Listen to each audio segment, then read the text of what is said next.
Hey everybody, welcome back to the channel.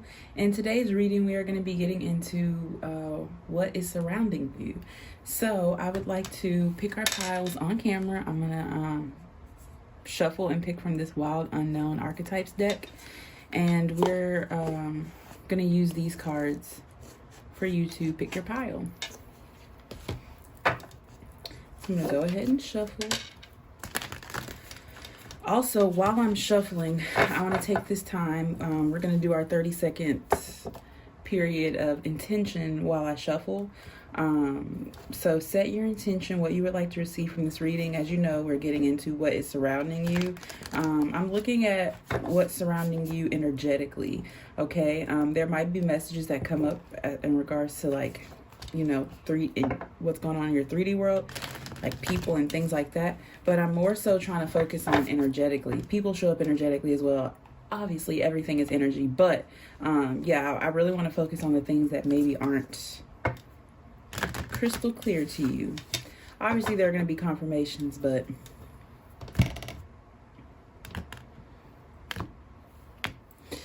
okay. Let's get into it. Pile 1. You have the Temple card.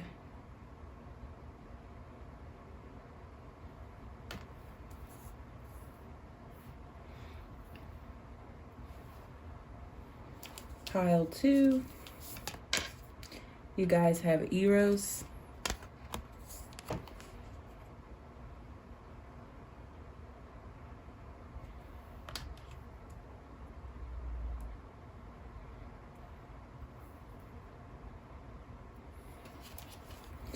Pile 3. Let's get a card for Pile 3. The Shaman.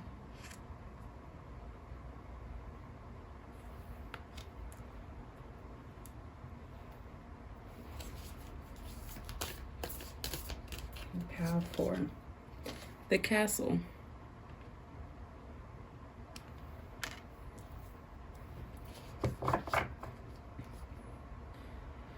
Okay, so these are our piles. Pile 1 is the Temple. Pile 2 is Eros. Pile 3 is the Shaman. And Pile 4 is the Castle.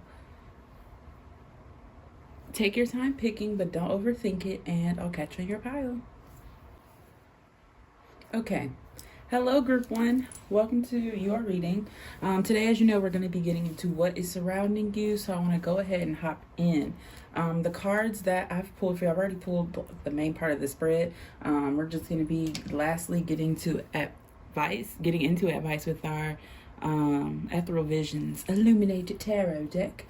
But yeah, let's go ahead and get into this. So the first card we have here is the Nine of Cups.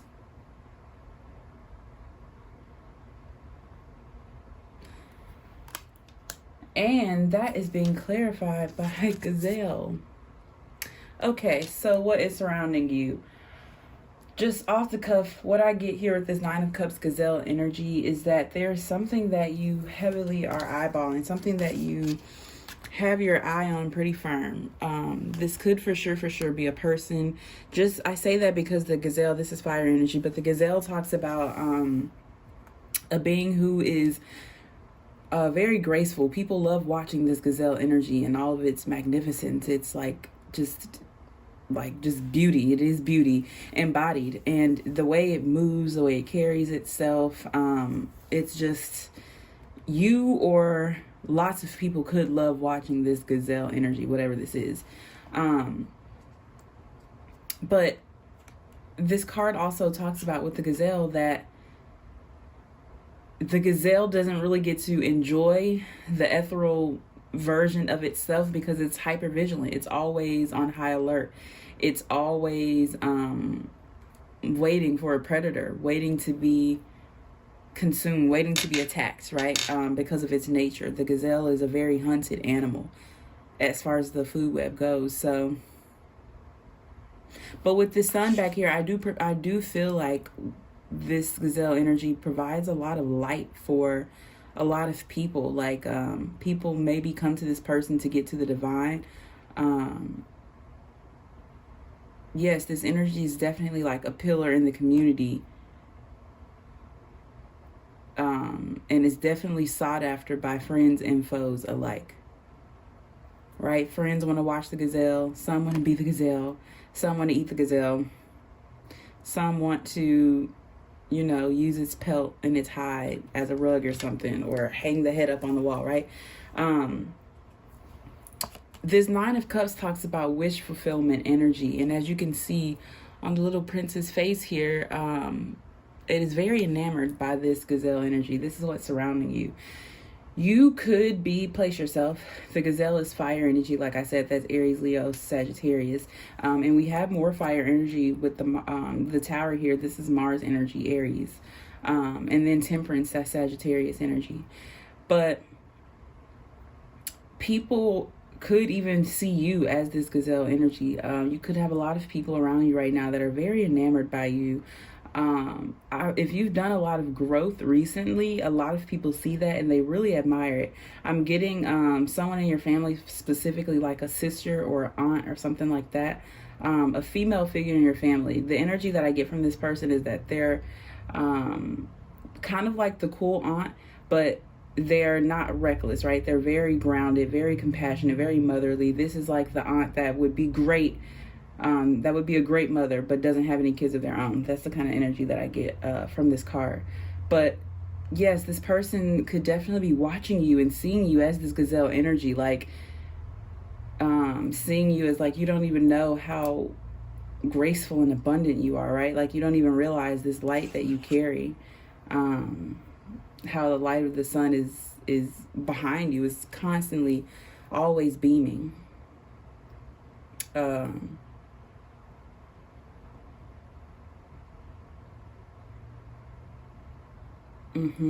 me see what else I'm getting here. I'm really drawn to this rose right here, but it's the rose that's in the stone. I'm getting death energy, which is Scorpio. Roses could be significant. The name rose or the word rose could be very significant.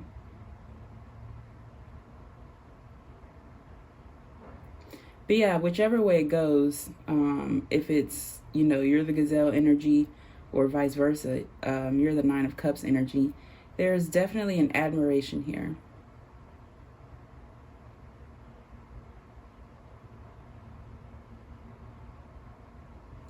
Like a pride, like someone being proud of someone else. Okay, the next card here that we have is the Tower reversed. And the Vulture. Vulture is air energy. Air is Aquarius, Libra, and Gemini.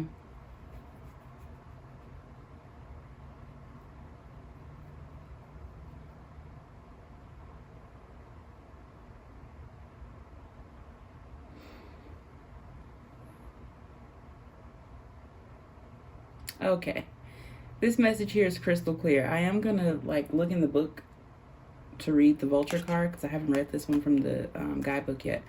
But the message that I'm getting here intuitively, what's surrounding you, this Tower is reversed. The Tower talks about something that is inevitable. This talks about a change that is going to rock and shake your world. But again, it is inevitable. This is something where it is like something being torn down to be rebuilt again, right? This is the energy of the forest fire, the energy of the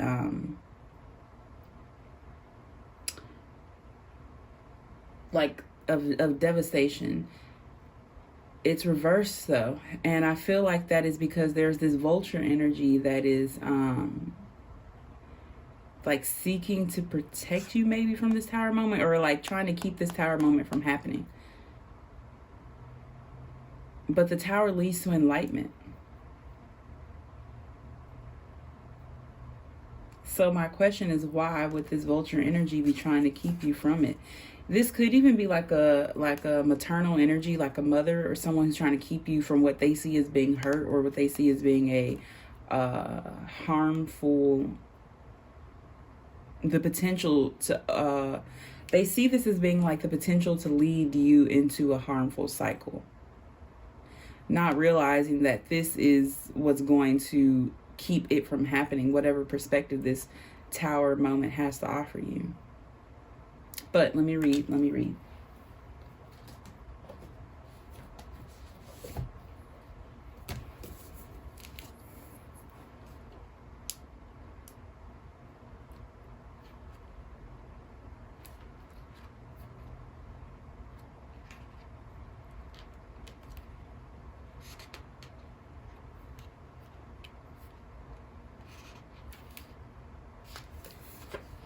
Yeah, see the Vulture, guardian and purifier.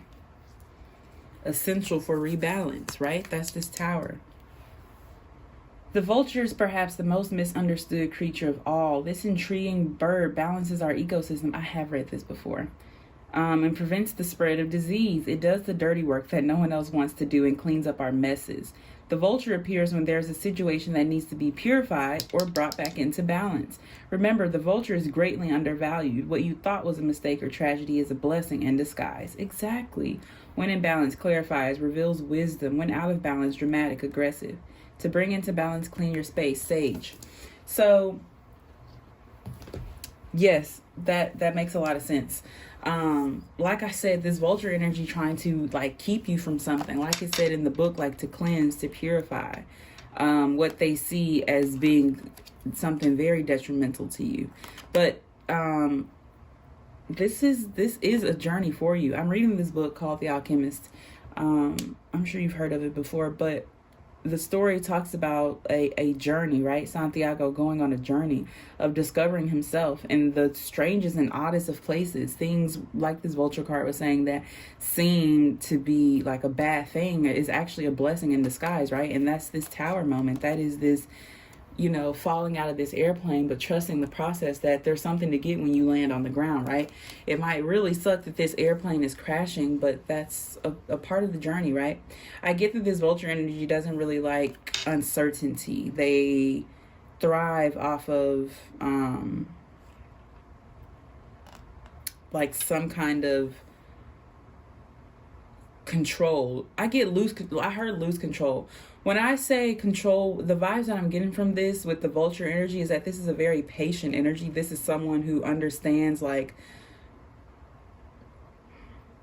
the wheel of time, the wheel of fortune. They understand that everything is always ever evolving. Like death is inevitable, life is inevitable, birth, right? I see that they really understand the like cyclic nature of life. But it gives them this very, very, very grounded, very, very practical perspective, but so much so to the point that they don't allow room for the unknown. They don't allow room for imagination, for discovery, for things that are... This is a very seeing is believing type of person, type of energy.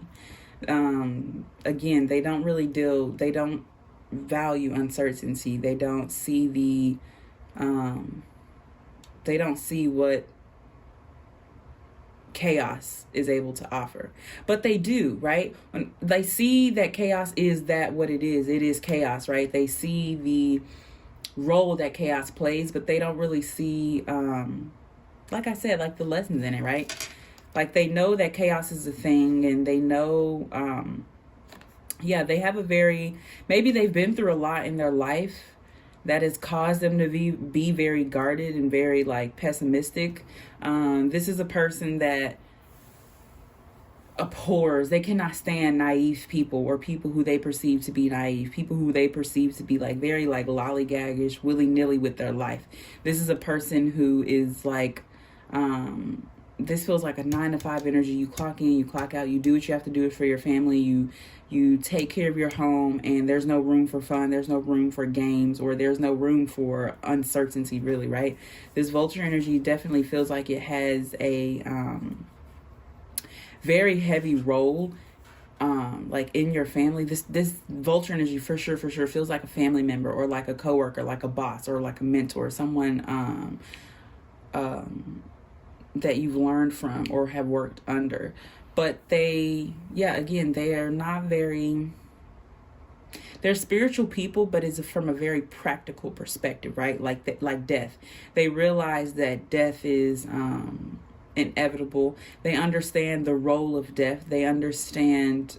So it's like things like that they understand, but they don't really take the uncertainty from it, like death communicating with you, people knowing that they're going to die before they die, or messages, things like that are very like unseen. They don't really trust or fuck with too much. And this energy is surrounding you, so they're like, vultures are very watchful, right? They are watchful and they're very patient. So I feel like they've seen you go into this cycle that led you to this tower moment, and now they're trying to keep it from happening, to save you from hurt. This is an I told you so moment that they're expecting to happen. But in this scenario, they're saying, I didn't want to be right? I wanted you to prove me wrong.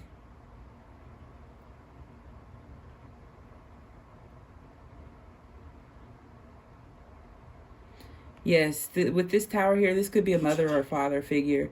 But with this tower here, it's just like, this feels like a bird watching their baby like fall out of the nest, right? Worrying if they'll learn to fly on the way down. It doesn't look like they are right now, but Spirit's trying to get these people to trust the process. Because again, these people had to get it out the mud. They didn't have an easy life. And so they did everything in their power to provide you with one. And they see this, whatever decision you've made recently or whatever you're going through right now, they see this as ending badly. And so they're trying to save you, protect you, which is what they've done your whole life, is try to keep you from having to go through the things that they went through.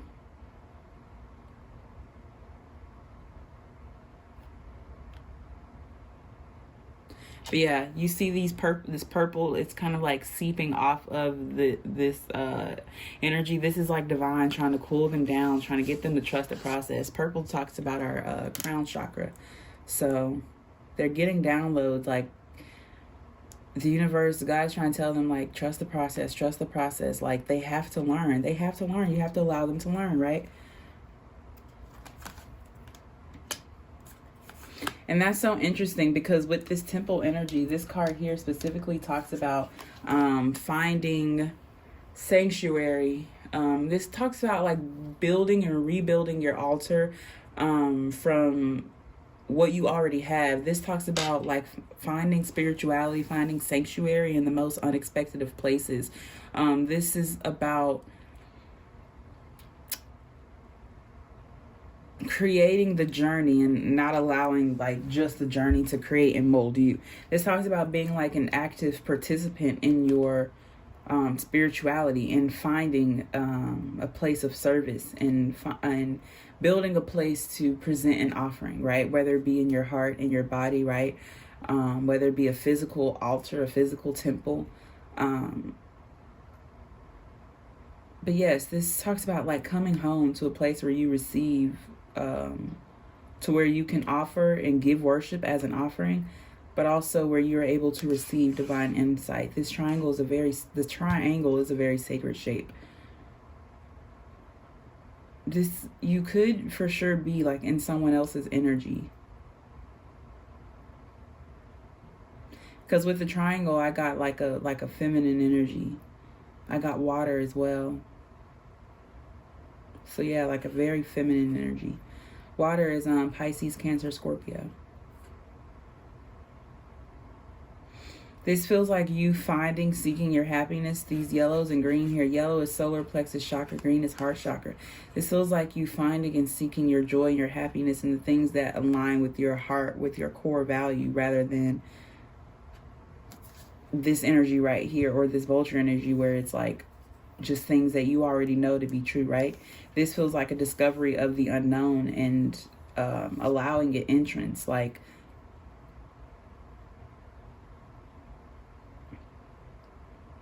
answering the call, opening the door, if you will, to like occultism, spirituality, the things that you feared and that maybe you were even taught to fear with this vulture energy, right? Like if you were raised, if this vulture is like a parent, they definitely raised you to be on high alert, to be looking for evil everywhere. And I say that with a laugh because a lot of the times what we're taught to look for is already within us, but we're never taught to turn that light, inwardly.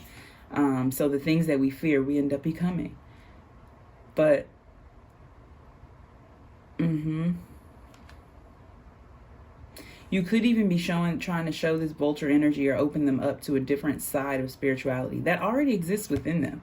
I feel like this person even guided you and led you down this path, but they can't even see that. This is a very stubborn energy. I'm getting Taurus from this. I'm also getting Aquarius.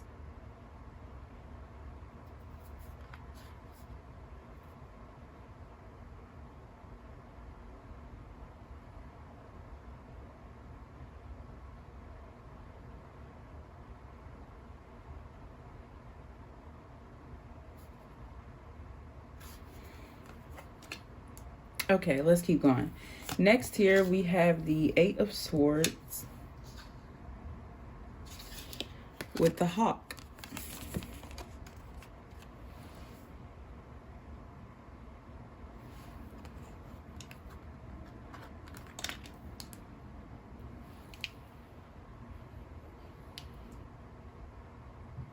Okay, so the Hawk energy says, watchful, all-seeing messenger of divinity. The sharp eyes of the hawk watch our every move. This keen-eyed bird has the ability to see every little detail as well as the bigger picture. When this card appears, fate has its eyes on you and the winds are shifting. It is said that the hawk carries news upon its wings and is sent from divinity itself to deliver it. The message should not be taken lightly. Though it may seem small or insignificant, it will eventually redirect your course. When in balance, sees clearly, intuitively. When out of balance, sees too much, suspicious. To bring into balance, a perspective shift. So you could even possibly be this vulture energy, right? This could be a facet of yourself, of the ego. This could be your fear showing up as an entity in and of itself. Your insecurities showing up as an entity. And that would make so much sense with it showing up here. Because right before that, we have the Nine of Cups and the Gazelle. This is a very... Now, that's what's so interesting. This definitely could be a person, okay? If there's a person that's like heavily on your mind or that you're connecting with energetically, spiritually, that is definitely coming up here. I say that because I get two energies from this as well, the gazelle and the vulture, that they're different, but they're the same, right? This is fire and this is air. But both of these have a very fearful, very waiting for the hammer. But yeah, this gazelle, they have a very like waiting on the hammer to fall type energy, both of them. They would never see that, but they do. And this vulture is very, very focused on this gazelle. So if this vulture is a parent energy, take it as it resonates, remember. If it don't apply, let it fly. But what I was saying is, look how this vulture is like focused on this gazelle. Like focused. I get two messages here. One, this vulture could be waiting on this gazelle's downfall because it feels like this gazelle is a distraction to you or for you. This vulture could even feel like this tower reversed is this gazelle energy, that this is what's going to end badly. Like your devotion to this gazelle, your wish for this gazelle, your hopefulness towards it. And they're looking like they're very focused. But this could also be you, right? Your energy, your insecurities, very focused on this gazelle. A message that I'm getting here is like this vulture is looking at this gazelle because, again, remember, the vulture has been through the ringer. It has seen a lot. It has experienced a lot of life, specifically death. Like it says, the vulture does all the things that people don't want to do. But there's a lot of messages in the things that people avoid. There's a lot of lessons in the things that we avoid as humans, right? So it's seen a lot, and it's looking at this gazelle like, how are you so calm right now? How are you so poised? How do you look so graceful knowing that all of these predators are out looking for you, that at any moment your life could end? And this gazelle is like envying the vulture because it's like, you don't even understand the gift that you have to be able to fly, to be up high, to see your enemies before they come, right? The vulture doesn't really get eaten by anything, and not that I know of. The vulture is an apex predator, and the gazelle is not. The gazelle is a very, like I said, sought after creature. So the gazelle is like, you don't even understand the freedom you have to be able to roam and search and seek food. Though you might, eat the things that are dead and that are decomposing, you have the freedom of flight. And the vulture looks at the gazelle like, you have the gift of beauty. Like, you don't even understand. You could probably stop someone from trying to eat you with just a look, right? This vulture is looking at this gazelle like, you don't even understand what you carry. And the gazelle is looking at the vulture like, you don't understand what you carry. So, yeah, this feels like the grass is greener on the other side type of energy coming from both of these cards. But like I said, this vulture is definitely eyeballing this gazelle energy.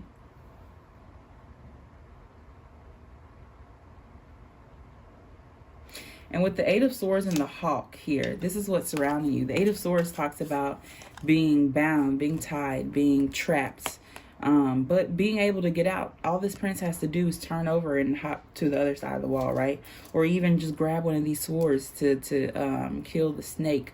The snake talks about our magic, our potential for magic, our sacred magic, right? Our gifts. Snakes can also talk about connectedness with the Ouroboros. But this is, again, waiting on the hammer to drop, waiting for death, waiting for more bad news. But trying to keep your mind set on a leash. You consider your mindset to be tamed, right? You consider this to just be is, right? This is probably you getting back into your vulture energy, that this is just how life is, right? This pessimistic perspective. But there is hope here. I'm seeing how this is like a light coming from back here, and then we're led into the hawk, right?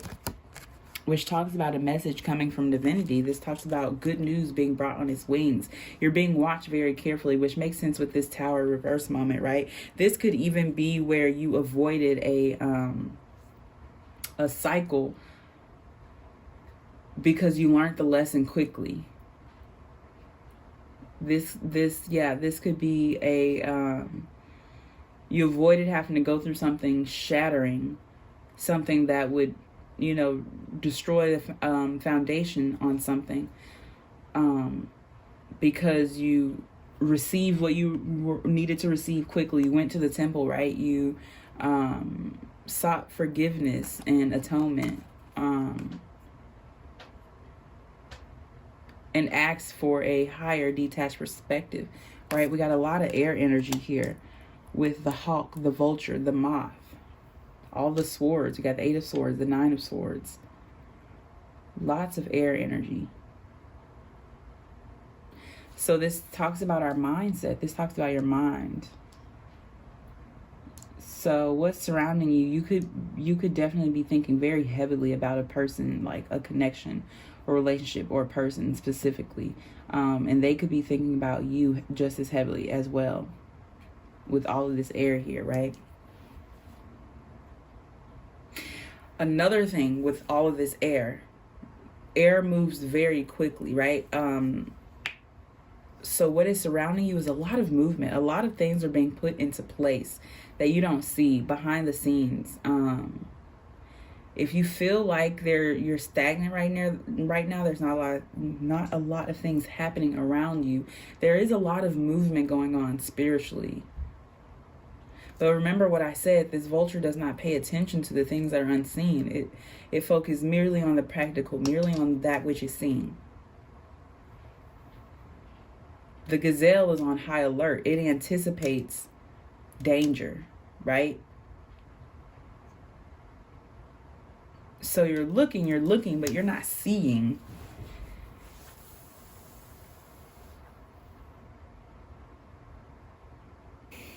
Okay, this Nine of Swords. And we have the Sea Serpent reversed. And this is the Ouroboros that I was talking about. connectedness. This card also reminds me of the Kairos card in the archetypes deck.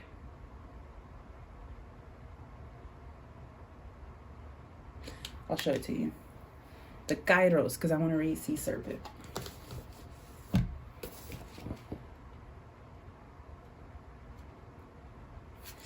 Kairos. See, it looks like that. And this is all blue.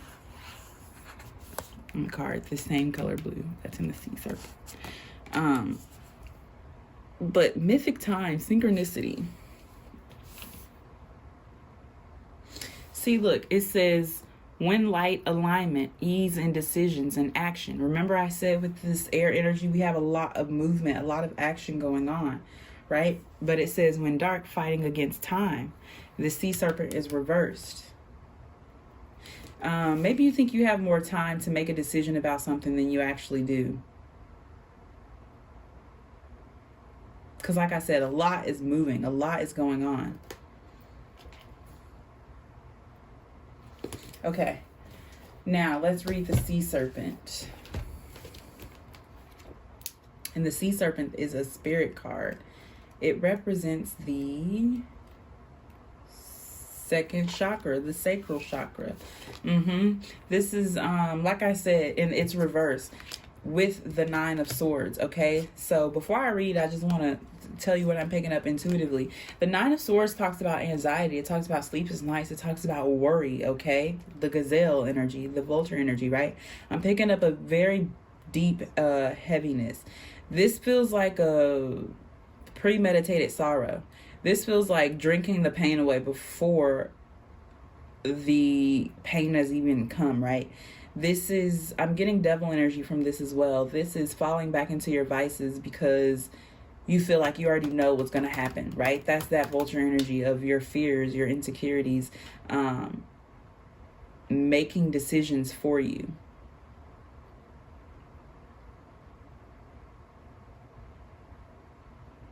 Yeah, I'm getting strong 10 of Swords energy with this 9 of Swords as well. This is you anticipating some kind of ending and ending it before it happens, or you know, healing it, dealing with the pain before it happens, but you're not actually healing it because the Sea Serpent is reversed. This is our emotions, right? The only water that we have here is this 9 of Cups and then the Sea Serpent. The 9 of Cups talks about wish fulfillment. We have 9, 9. So yes, this is for sure the ending of a cycle that is coming, the closing of a cycle. And it's coming. And like I said, you feel like you have more time than you do. Because Temperance talks about patience, okay? This talks about, the Temperance talks about divine guidance. This talks about angelic beings coming in and balancing the scales, providing insight, providing healing.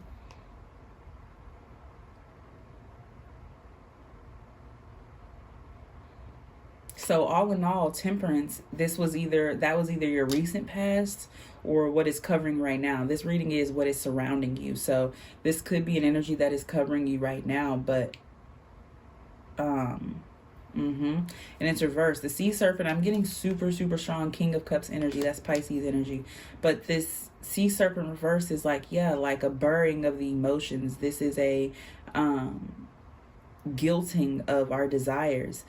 This feels like not allowing yourself to feel, because when you do, it'll be like a tsunami, a windstorm, if you will, in your eyes and your emotions, because of how deeply you feel about this. Whatever this is, you feel very tied to. And I was going to say spiritually tied to, but it feels even deeper than that. It feels like it's even deeper than being tied on a soul level. It feels like something that is just as eternal and omnipresent as time itself.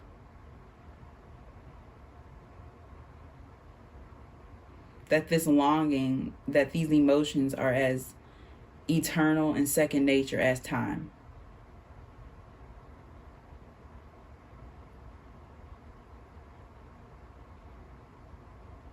You could even be praying for time to stop, for there to be a pause in time, for you to have more time to get something together, or for you to accept something, or to acknowledge, or have enough confidence and bravery, courage to pursue this. Because as you can see, this hawk is dead set on this sea serpent energy here. And this vulture is dead set on this gazelle.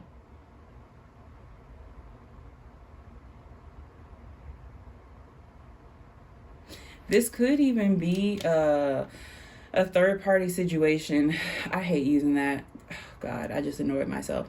But when I say third-party situation, I'm just meaning that you could be, for instance, wanting someone else, but you're with someone else.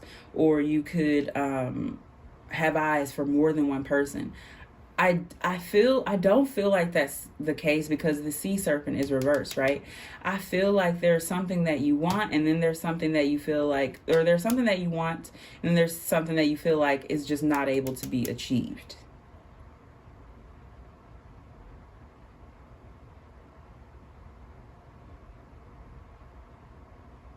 This vulture is like, I'm going to go ahead and go after the gazelle because... But the vulture's not brave enough to actually go after, attack, and kill the gazelle. It's like, I'm just going to wait for time to do his thing. Someone else will kill the gazelle, and I'll be able to come get the scraps. But this hawk is like, no, I'm going for the sea serpent. I'm going for the baddest bitch in the sea. And I'm not stopping till I get it. And I'm going to bring good news when I come. I'm going to bring a message from divine when I come. Whether this sea serpent is able to receive it or not. So yeah, you could be struggling with polarities of yourself, with like the facets of your own ego that is struggling, the facets of your own mindset with all of this air here. Okay, but let's keep going. Let's look into the sea serpents. It says healing emotional wounds, expressing desires. Wow. Wow. Okay, the sea serpent represents the energy of expression, whether it's emotions, creativity, sensuality, or desire. The sea serpent helps us move and direct our energy into a healthy current. When the essence of this card is in balance, we express ourselves creatively and sexually without fear or shame. We know what we desire most. Our hearts are at ease and our relationships are meaningful and enduring. We loosen the grip of self-judgment and we let the cool waters of forgiveness in to heal our wounds. When this energy of the sea serpent is not yet activated, our emotions and creativity are left in the muddy waters. The current expression stagnates in some areas of our life, and in other places it floods. It's important to remember, no matter what the waters of our emotional lives look like, the sea serpent loves us just the same. Like a mother, she wraps herself around us in a gesture of protection. She supports us as we learn to express our true natures. That's so beautiful. I feel like if you have anxiety about a person, if that's what this is, if that is what is surrounding you, is this fear of rejection, like it says, like this person loves you or will love you in all of your emotional nature, in every wave that you experience. This is a very forgiving person, a very healing person. I feel like you guys share that in common with the Temperance bottom deck. But yeah, like it says here, it's like she wraps herself around us in a gesture of protection. She supports us as we learn to express our true natures. Like, yeah, the sea serpent loves us just the same. There's also this fear of perception, of how you are to be perceived by this person, by this situation, whatever this is. I for sure feel like it's a person. If that's not resonating, this might be your pal, might not be your pal, but you're worried about how you'll be perceived, not just by this gazelle energy, but also by this vulture energy, and also by this hawk energy. I feel like you know and have experienced the different facets of your ego, right? Like you might be a person who experiences mood swings or something like that, right? And you understand those parts about yourself, but you're worried about how it'll be perceived. Like that sometimes you're vulture and sometimes you're a moth and sometimes you're a hawk, right?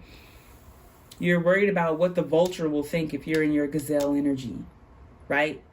You're worried about what the vulture will think if you're in your moth energy.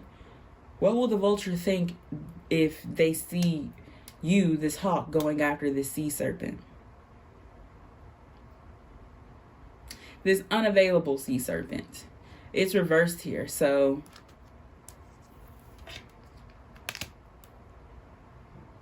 this could be like an emotionally unavailable person. But this could also be you as well, right?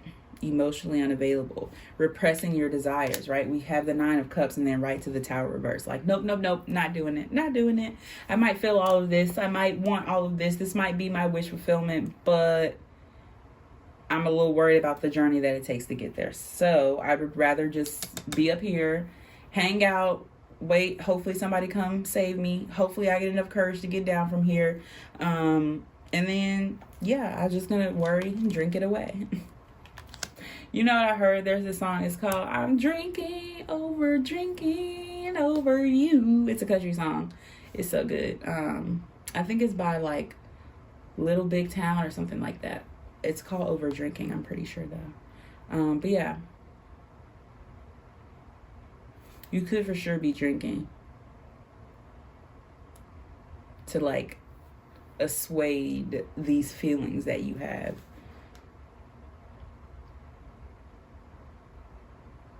But Kairos, time waits for no man. Okay. It will be turning. The wheel will be turning. Whether you're ready for it or not. Whether you have accepted it or not. The wheel will be turning. The question is, when it turns, will you be able to receive your wish fulfillment? Because if you don't accept the gift, it's just that. Like, it's just an offering. Without the acceptance of it, it can't do anything for you. Okay. Let us go ahead and wrap this reading up. We're going to get advice. We're going to go into our Ethereal Visions deck now, and we're going to get a bit of advice for our temple group. Our group of the temple path. Okay. Can we get advice for group 1? Advice in regards to what is surrounding them. This fell. We have the Magician.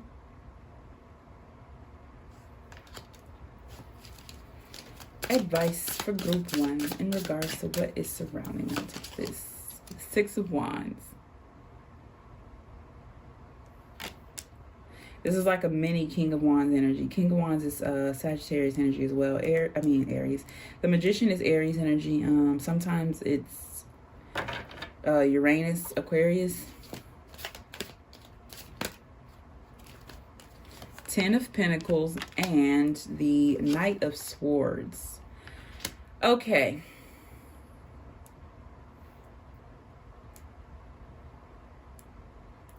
This is a very good, very clear message. Thank you, guys. That was spot on. Bottom deck here, we have the Moon. This is the removal of illusions and deceit. This is allowing yourself to be led, to be guided. This is allowing your fears to stay in the dark. You know, where they belong, I was going to say. But really, bring them hoes to light. If you need to expose them and get it all out there, like, do that. Let's see what else is in here. Justice, 9 of Swords again, the Chariot, and the Ace of Cups. Y'all, this is a person. I'm just kidding. This is something that you feel very divinely guided and led towards. If it's not a person, if it's an opportunity, if it's a job, if it is a friendship or just a relationship, whatever. You definitely feel a soul connection with this and to this. So the advice here with the Magician coming under the Gazelle and the 9 of Cups is be the change that you wish to seek. You have all the tools in your life right now to bring about your wish fulfillment, to conquer this Gazelle, if you will. You have like every gift. You might be into herbalism or that just might be something that's being called to you right now. Look, it's the Ouroboros again. See that? That talks about things that are eternal, there is no beginning and no end. It just is, like time, right?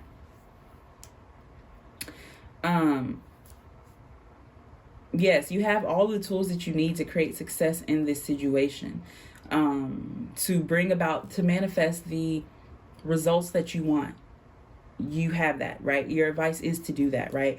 To work on manifesting the things that you do want instead of things that you don't want, right? With this Nine of Swords, Sea Serpent reverse energy here, I feel like you are more comfortable with manifesting the things you don't want, even if it's subconscious, right? Like accepting the rejection and denial before anything has happened and alienating yourself because of that, right? That's something that you wouldn't want. You don't want to be rejected. So why manifest that as by acting as though it's already happened?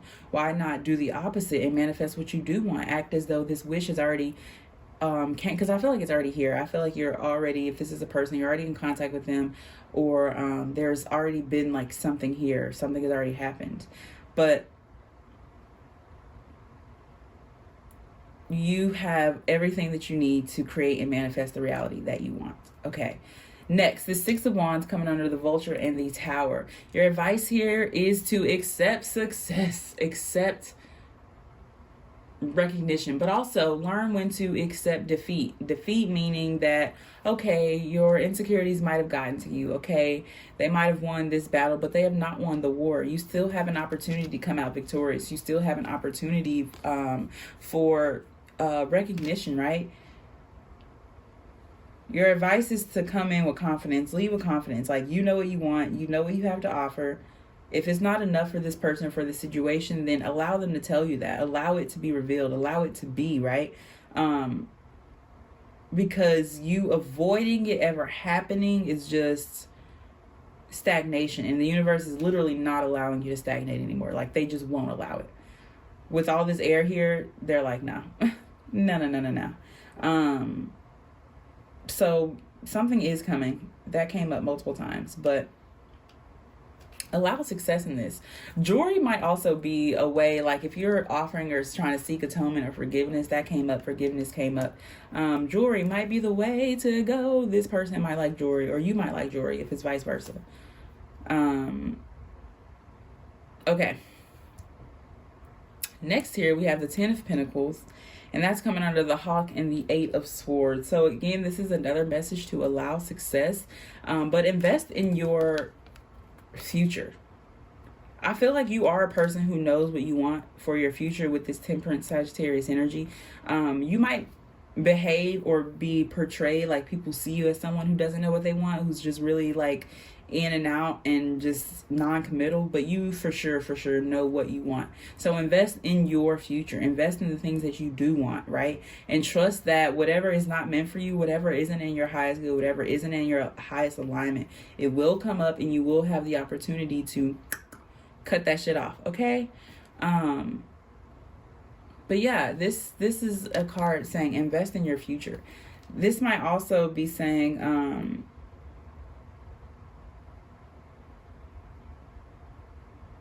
like, watch who you receive advice from, guidance from. Like I was saying, these two remind me of each other. This old man and this vulture.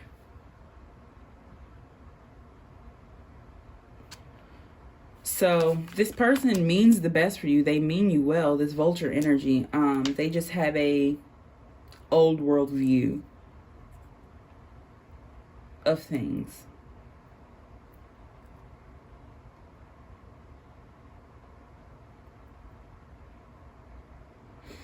Another call here is to enjoy the legacy that you've already built. Like if you have a family, if you have like a wife and kids or something like that, or even kids, right? And you're trying to work on your relationship with your baby mama or your baby father or something like that. This is advice to definitely for sure do that. To invest in your future. Like I was saying, like if you have a child, that is your future. That is your legacy. So invest in that, right? If you have animals, like companion animals, they're definitely there to help you. Lean on them a bit more. Allow them to offer the healing that they're there for, that they're there to provide.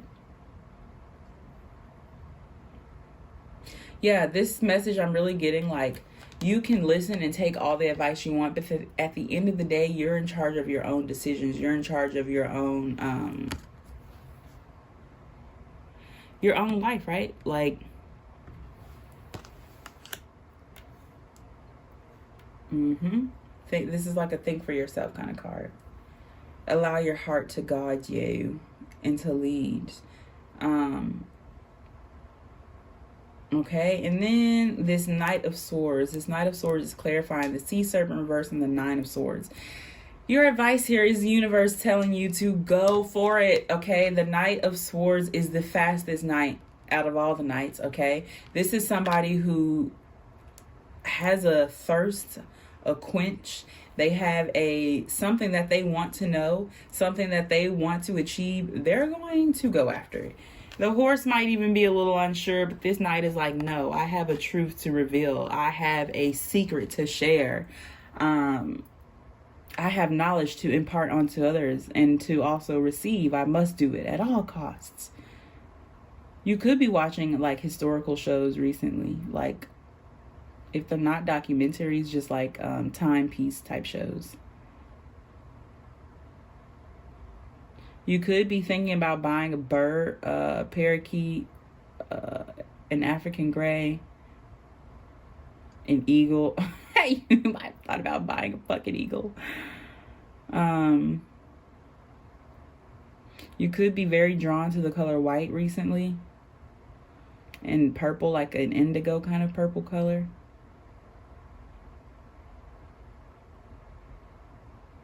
Yeah, you could be very unsure of yourself. The universe is saying, try anyways, go anyways. That is what makes us courageous. That is what makes us brave. Bravery is not the absence of fear. It is conquering and doing it, even though the fear is still there. Right? That is becoming acquainted with the fear instead of denying that the fear is there, which is what is the current energy. Okay, group one, this was pretty fucking long. Thank you so much for tuning in. I hope that you're able to receive whatever you were meant to receive from out of this. There won't be any songs in the description, but I do have them in other videos. So if you want a channel song, go tune into that. Okay, enough rambling. Thank you so much again for allowing me to read for you, and I'll see you in another one. Bye. Hi group 2, welcome to your reading. Today, as you know, we're going to be tuning into what is surrounding you. So if you picked this card, Eros, I'm trying to pick it up. I can pick it up. So if you pick the Eros card, then this is your reading, group 2. So to get into what is surrounding you, first of all, I want to get into the bottom deck energies here. We have the Crow, which is air energy. We have the Five of Cups, King of Swords under that, but the Five of Cups is water energy. And the Star, more air with Aquarius. Yes, fun fact, Aquarius is not a water sign. Aquarius is an air sign. Yes, that is very baffling to many, but Aquarius is air energy. Okay. With that Eros, I'm getting Taurus, and I'm also getting Aries heavily. Strong Aries energy here. So, let's get into your card. Eros. This is how you are showing up, okay? This Eros card talks about deep desire, sensuality, sexuality, our deepest wants, Scorpio energy, if you will. This gets into desire itself. But what I'm getting here is that you are occupying your time. You could have recently gone through a breakup, okay? That's what I'm getting here with this Nine of Swords, Two of Swords reverse. I seen the Three of Swords while I was cutting the deck, child. And we got the Five of Cups here, bottom deck. The Five of Cups talks about grief, loss, crying over spilled milk for some, because as you can see, her cups have fallen. She's upset. There's still 2 cups and a whole bottle on the table. Alas. She's upset about the 3 cups that have fallen. You could have gotten into it recently. I know Thanksgiving was very recent, so you could have gotten into arguments with your family, with people like cousins, people that you're super close to. Maybe a good time didn't end very well if you went out to a party and things didn't end very well or something like that. But this Eros talks about desires. This just talks about allowing yourself to feed and to give into your desires, the things that you denied yourself for so long. Maybe if you're in a relationship, this person didn't even allow you to do these things. Like if you were in a very codependent, toxic relationship where this person was very clingy, or they didn't allow you freedom of self-expression, of self-exploration, because they just wanted you to explore them and to know about them. This is the opposite of that. This is anti-codependency. This is just, we're having a good time. I'm getting the energy of a one-night stand here.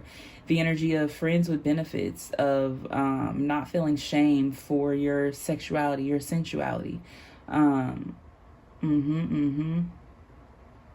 Could be eating a lot of koji. That's coming up.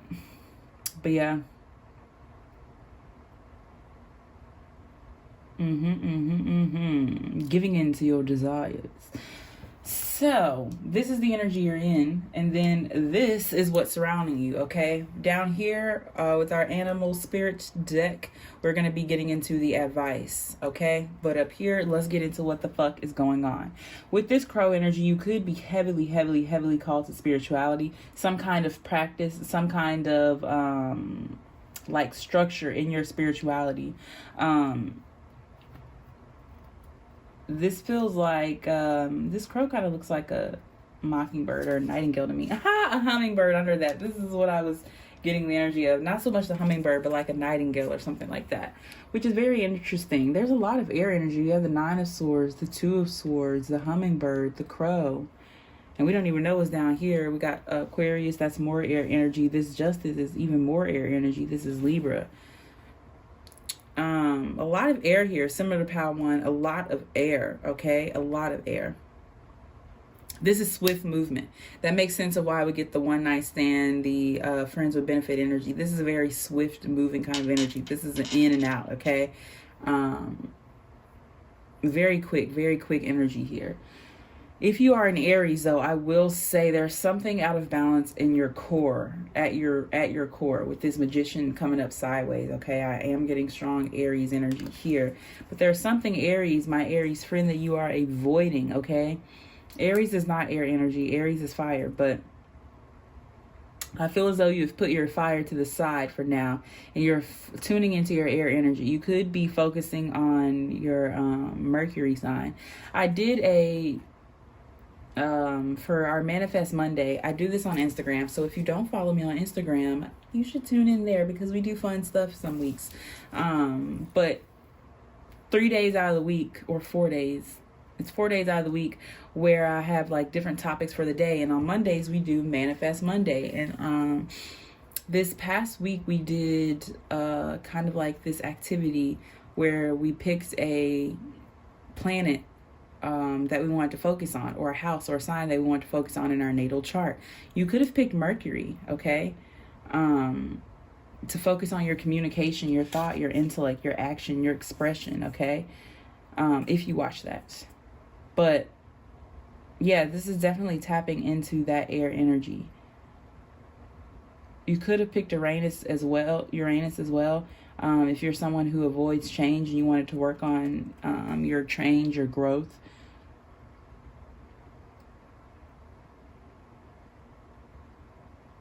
Yes, but it feels like you have been given this tantalizing energy, this orb of recognition, some kind of message, some kind of knowledge, some pearl to give, a gem to offer to others, and allow it to explode. Ooh, and the phoenix under that child, and allow it to explode and ignite the world that is around you to give to others. You could even be being called to we got the phoenix and the lizard. You could even be being called to be on some kind of, I was going to say pulpit, but some kind of like mantle, some kind of, what do you call it? Like you're going to be put on stage or front and center at some point. Or you see that as coming soon. Maybe you've been asked to be a mentor, or you've been asked to be front and center. You've been asked to present something, to give something.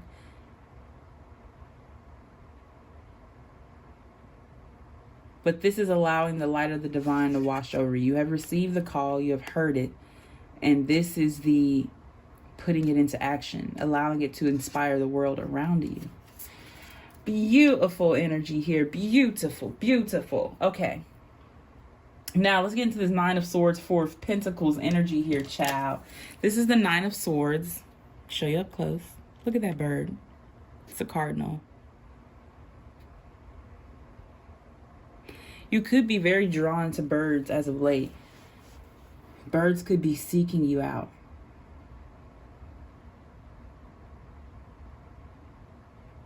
This energy that I'm getting from this Nine of Swords is here is being anxious, right? That's just what the Nine of Swords is, period. But from this card specifically, I get that you've been studying, you've been searching, you've been seeking something, some answer, and it's not coming to you. You're not getting it.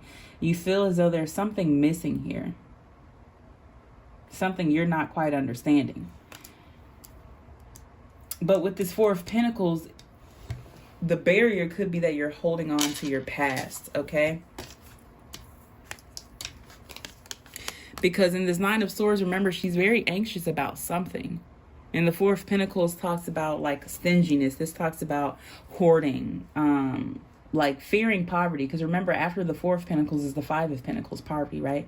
This talks about holding on to something. I feel like this has happened over the span of months. Like you've done a lot of healing. In the daytime, you do the work. But at night, it really gets to you. Something really gets to you.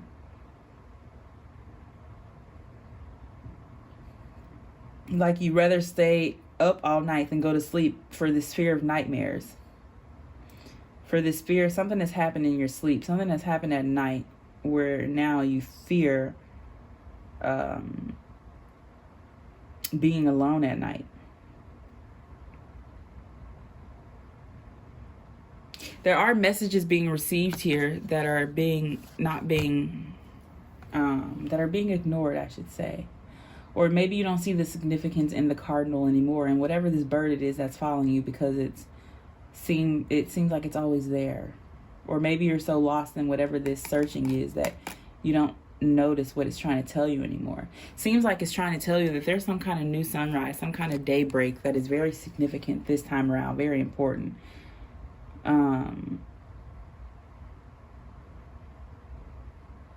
Yes, but you're holding on to something. I also get there's another message here that maybe even if you're not, like, you're holding on to something, you're trying to keep your feet balanced on something. So this could be, right, here's the Two of Pentacles down here, the balance, right? This talks about our work-life balance, right? So you're trying to balance work. You're trying to balance this mantle you've been given, some kind of career, some kind of like passion, purpose that you have. But there's something that has caught your eye. Something that you're analyzing, something that you're looking at. This is reminding me of Queen of Pentacles energy, Capricorn. It could be a person that you are interested in, that you've connected with. They could be a Capricorn. Or a Taurus. I'm also getting Taurus energy here too. Or Scorpio. I heard Scorpio. You're curious. Not very trustful. But you're curious about this. A new pentacle, something to add to your Three of Pentacles. You're a very collaborative person. Like I said, I'm getting Libra energy here. You work well with others. But for some reason, you don't want this one pentacle here. You want it by itself. Isolated. It's just as special as this mission. But so it's just as special to be by itself, to be a pentacle looked at by itself. But you got to stay on focus. You got to stay on track. You got to keep your work-life balance. You got to, you know what I'm saying? But at night, something gets to you. And this person doesn't know about this. Maybe you stay up at night anxious about this connection or about this person.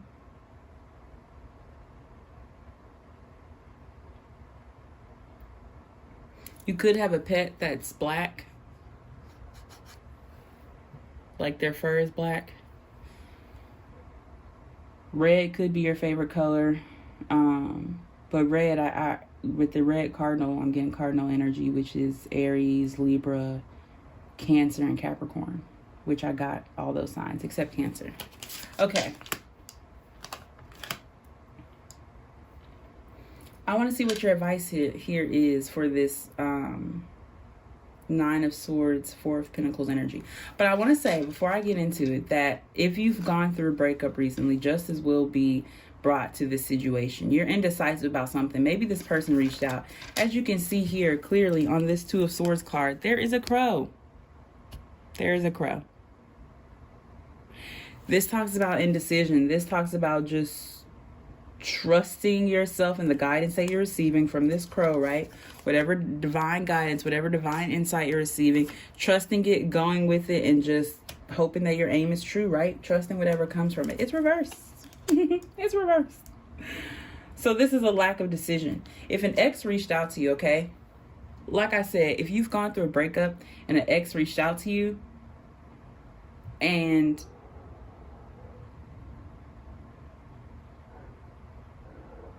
you're very contemplative about what their intentions are, should you reach back out to them? Should you talk to them? Should you try to develop a friendship? All of these questions, don't worry. Justice is surrounding this situation.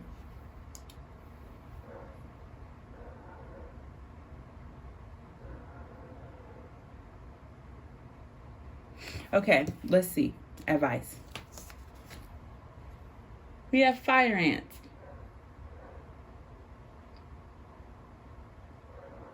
Fire energy.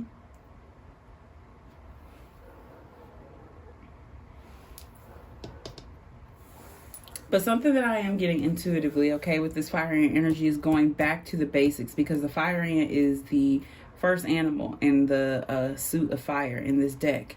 So that talks about being like a novice, being a beginner in regards to like cycles, right? A fire ant is very different from a cheetah, right?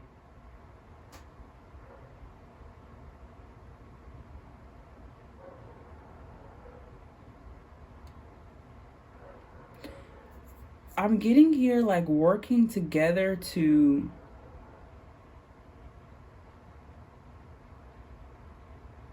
build something, to gain momentum, a deeper fire. Okay, if you were given the opportunity to be behind, like I said, a pulpit or on some kind of stage, or like you could be doing like a fucking TED Talk, something like that, okay? That energy. And you're worried about the message that you have to give, what you have written down, what you have chosen to speak on. So much so to the point that you'd rather keep it to yourself. Your advice is that you can lead a horse to water, but you cannot force them to drink. Should you deprive that horse of the opportunity to receive that water? Whether they want to drink it is their choice or not. But your choice is, will you offer sanctuary? Will you offer hydration to people who are in a drought?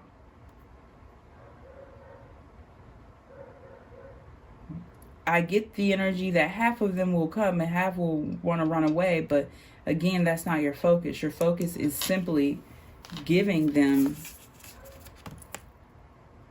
the seed and allowing it to be planted around you, right? They'll be able to receive it. Birds eat ants.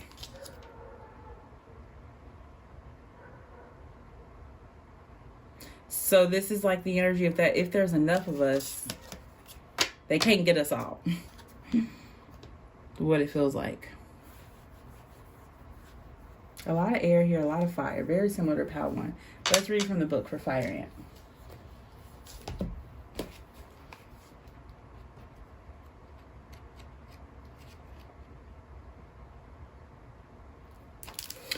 Fire Ant, aggression, rigid thinking, following orders. When in balance, thoughtful, disciplined. When out of balance, argues, excessive heat, gossips.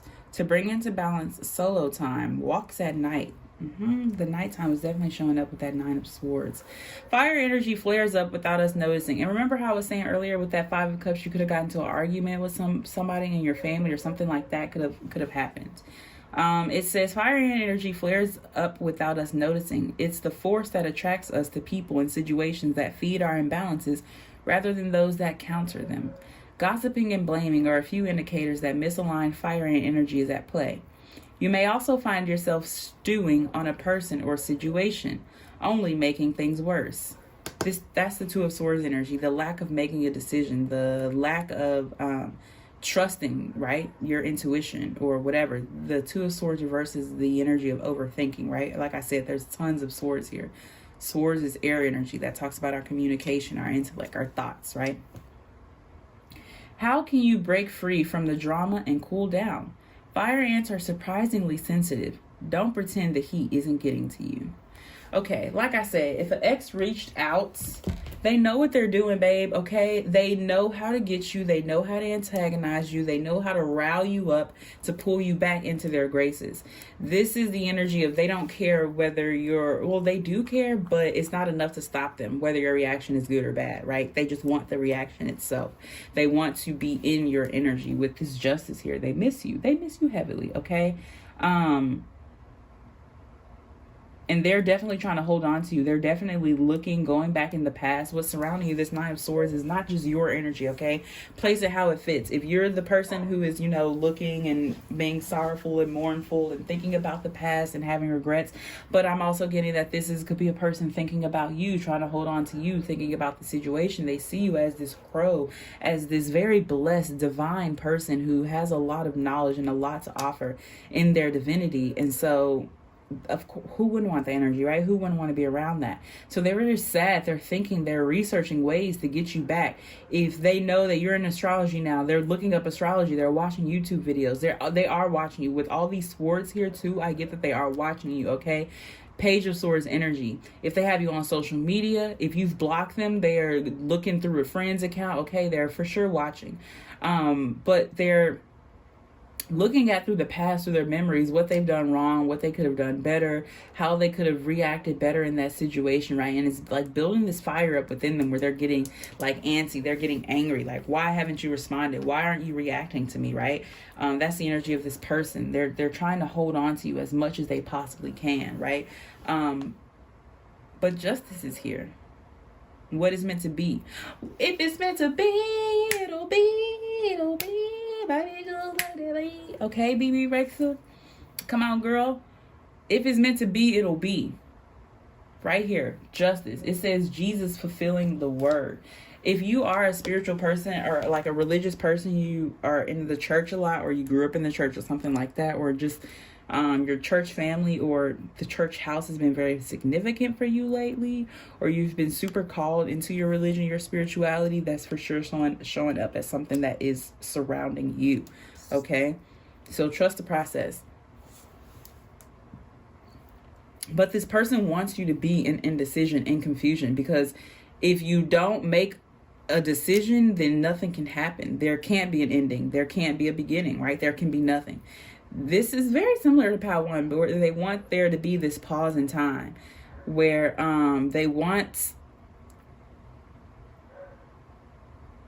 they'd rather like have you in a position or put you in a place or be in a place where nothing can happen before they allow a decision to be made with the possibility that it's not a decision in their favor, right?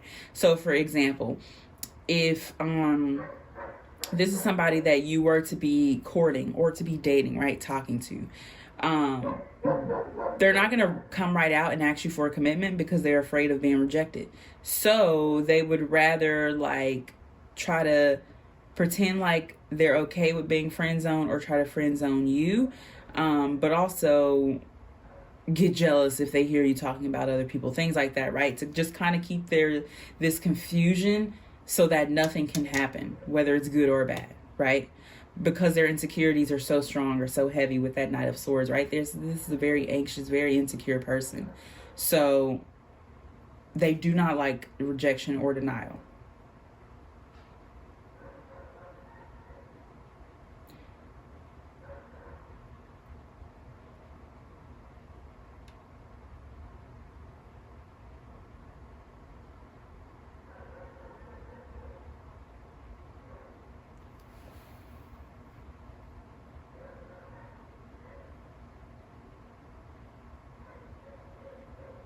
Yeah, with this justice, I am very strongly getting like Libra energy. You could be communicating with this person or thinking about communicating with this person. You could even be asking relatives and friends and family about this person or what you should do in this situation. You could be trying to lean on like divine, like ancient wisdom. You could be like going to a grandparent, a grandmother, or a grandfather, or something like that, or a mother or father to receive some kind of insight or information and wisdom in regards to what you should do in this situation, because you really don't know what to do. You're so confused. But let's see what the advice is.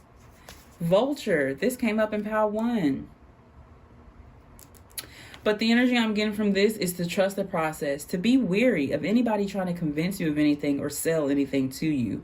This vulture energy has seen the hands of time move, okay? It knows that death is not biased. It knows that birth is not biased. It is what it is, right? This is an energy that understands the process of natural selection. This is an energy that understands that things just are, right? Sometimes that there's not a rhyme or a reason, or sometimes the reason is beyond our understanding, or and we don't always need to understand the why, but just know that it does happen and it is existing, and it is what we can do with the situation is all we can do is what we are able to do at that time, right? So this energy also talks about something being very undervalued. People don't really appreciate or understand the vulture energy because they see vultures similar to hyenas as being scavengers, as being pickers, as being just, the bottom of the food web, just not being, no one has a vulture as their school emblem, their school crest, right? But this card talks about how the vulture is essential. It is necessary, a necessary part and process in life and the things that we do. It does the work that nobody wants to do. It cleans up the loose ends. It ties up loose ends. It does the work, again, that nobody else wants to do. And so you could even be feeling like that, like you're put in positions where you're forced to be the voice to be the one speaking up when no one wants to, or where you're forced to be like, hey, that's wrong. Or, you know what I'm saying? Where you're forced to be the voice of reason, the one that's like, hey, we know the right thing to do. Why aren't we doing right? And you're like, what the fuck, child? Jesus was the same way. He had to fulfill the word, and he had a journey, a hell of a journey ahead of him, into giving people truth and giving people peace. I mean, you think that that's something that people would want to know the truth, that people will want to bring and offer more peace into there's life. But there's so many other factors in life that we just, things that are that simple, we will not accept, and we go the other way, we run the other way.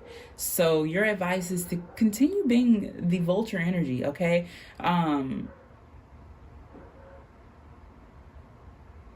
Though you're misunderstood, okay, this is being okay with being misunderstood, because you understand your purpose. What I'm getting is the phrase that I'm trying to come up is, what's understood does not need to be explained. You do not have to explain justice to anybody. If you get it, you get it. If you don't, which come on. A lot of people like to pretend like they don't understand justice, that they don't understand truth, fairness, karma, but they do. They just, they're tricky, right? The enemy is very tricky. They know that it's only a sin if you know, right? So they try to pretend like they don't know. But again, God sees everything, and nobody's getting away with anything. Bottom deck here, we literally have the star, the angels, right?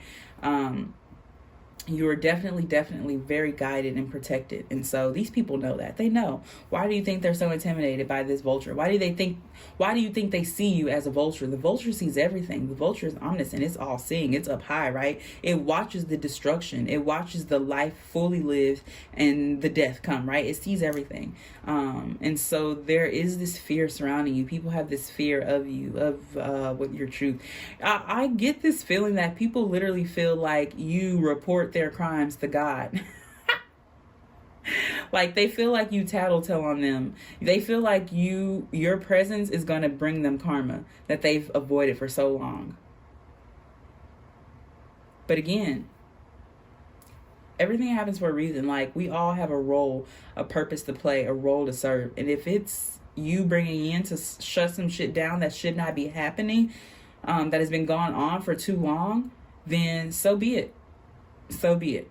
And everybody might even want to try to like gang up on you, you know what I'm saying? But trust your process, trust your fire, trust the gift, the orb that you've been given. Because they can't actually hurt you. Like the phoenix, you might feel the fire, but it's to help you. You are reborn again. You are made anew, even more glorious. So haters gonna hate. Hashtag haters gonna hate. Okay, let's get into this Four of Wands, Ten of Pentacles energy here. We have the Four of Wands. This card talks about harmony, a good time, peace. This is community. This is a celebration. This a lot of times talks about marriage, the card of marriage, because, you know, everyone cries at weddings. The weddings are really uplifting and fulfilling for a lot of people, just seeing everybody happy and knowing that good times are ahead and things like that.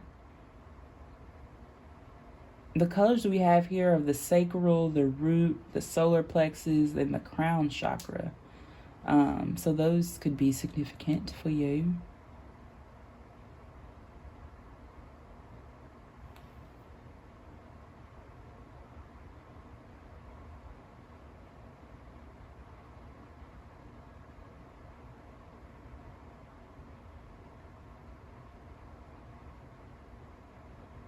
You could be thinking about getting a cat, or cats could be like following you around or very significant recently. The color orange. You could have an orange cat, an orange tabby.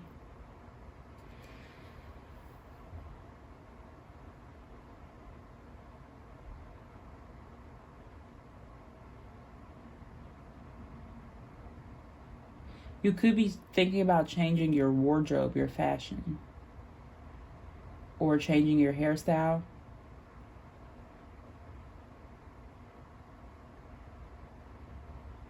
So what's surrounding you? There could be a wedding going on, some kind of party going on in your family. I feel like that's confirmed here with this Ten of Pentacles, because again, this talks about family as well. There could have even been like a funeral recently. Some kind of anniversary could have passed recently in regards to your family. Your family feels like they're trying to impart wisdom on you, but you're not listening. They're like, you over here in Wild Out World, and I'm trying to tell you the truth, child.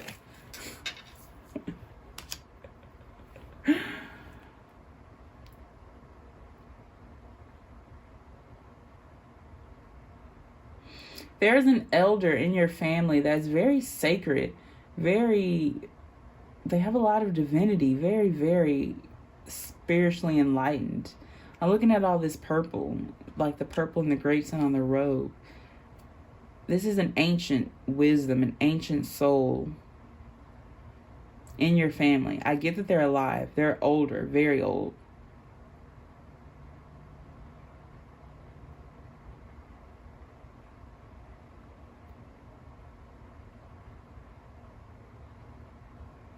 They have a gift to give you. There's something that they want to give to you. It could be a family heirloom, something passed down from some loved one. Could be a book. Could be a special Bible, like a family Bible. Could even be a pet. they could feel like they're getting ready to pass, and they see you as being someone who could like put the family back on track, or they're very trusting of your light.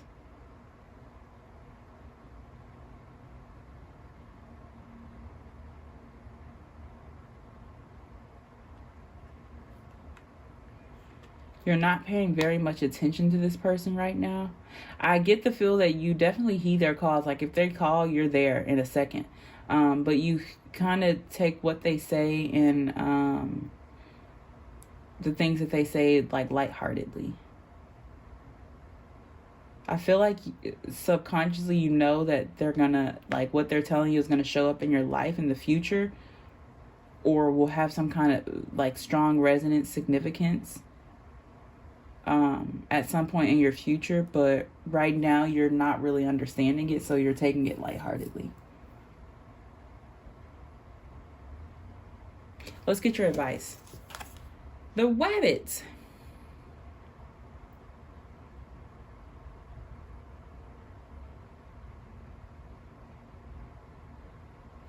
The Wabbit energy is a novice as well. It is a very curious creature in the sense where it's on the go. It goes. It lives its life setting up their generations. Like, why do they fuck so much? Because they need all those kids to keep their legacy going, because the rabbit is a very hunted creature. The vultures want the rabbit. The people want the rabbit. I mean, every part of it is hunted and used. Its meat, its fur, its skin, its ears, its toes. This also talks about being on a high alert, a timidness. Let's read from the book.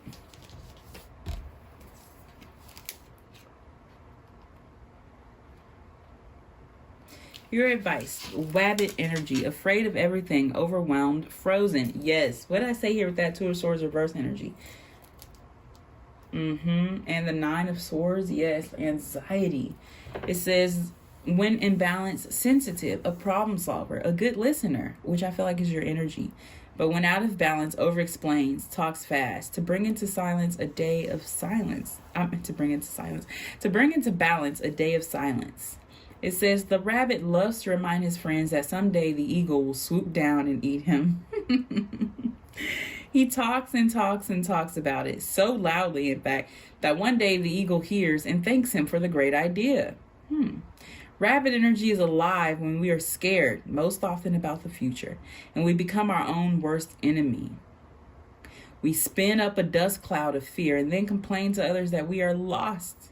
Notice your thoughts and words. Oh, rabbit, they shape your destiny. So what this feels like is there's this new connection, that there's something, remember that I said, that you're very interested in, you're treasuring, you're very curious about, you see a lot of potential in. This rabbit energy is the advice, self-fulfilling prophecy. Stop telling people that you don't want this. Stop telling people that it's going to end bad, or because what it is you're exuding your fear so that if it comes back, you can be like, I already knew that. I was right? Instead of it being a painful experience. But you're manifesting the thing that you're avoiding. Like I said, the rabbit kicks up this dust storm and then complains that he's lost. You've been sent guidance, receive it. Right? Like we were saying here with that red cardinal, how you might be getting downloads and messages, but you're not really paying attention. Your anxieties are getting the best of you.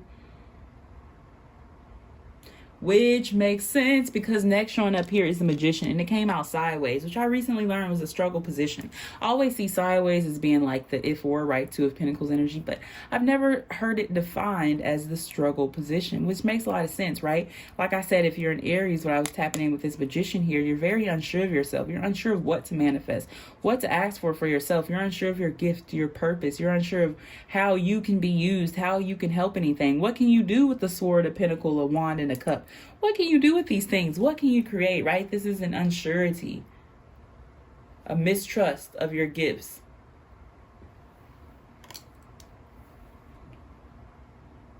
But with the Empress here, I also get the energy where you're like, but I know I'm a bad bitch, right? I might not feel like a bad bitch, but I know I'm a bad bitch. So I'm just trying to conjure up enough magic to get back to where I feel like that. But this Five of Cups energy here is, again, something that's rooting this anxiety. You're very afraid of loss.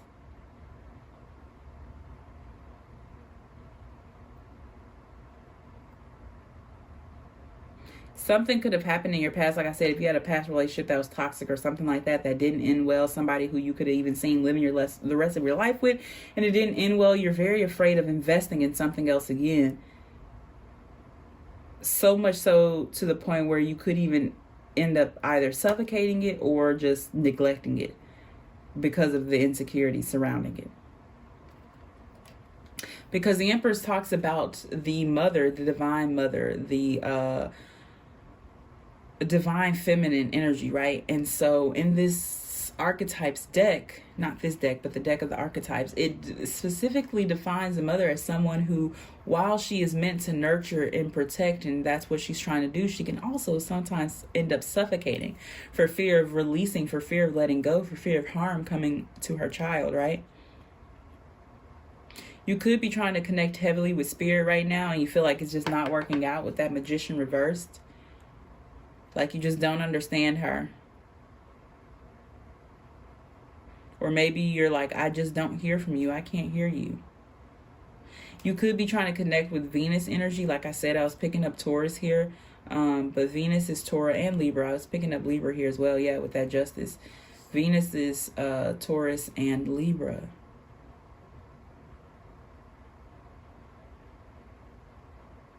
Figs or pomegranates could be significant. You could be a virgin. You could be thinking about offering someone a flower or a bouquet of flowers, or you could have received some recently. Again, you could be thinking about changing your wardrobe, your dressing, and your hair. You could be thinking about getting long hair, like long wavy hair.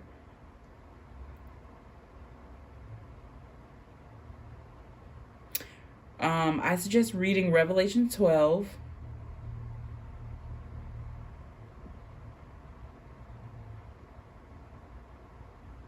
For a physical depiction of spirit, of wisdom.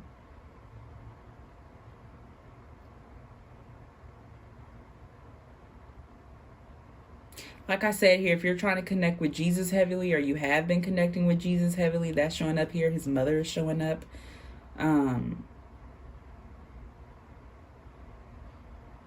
So not only are you bringing in peace, but you're also bringing in healing and compassion and comfort for yourself.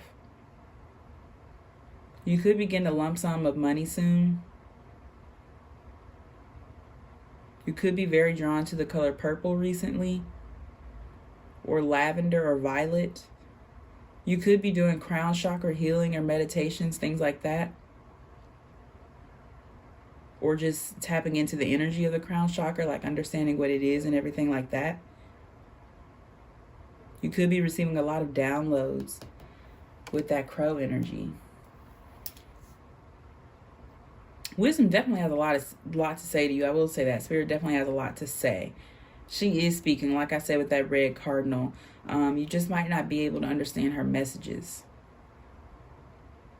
But the crow is there. So every time there might be, like I said, a specific bird or birds just following you in general. And you could be curious about the message. The message in there is that every time you see that bird, know that wisdom is there with you.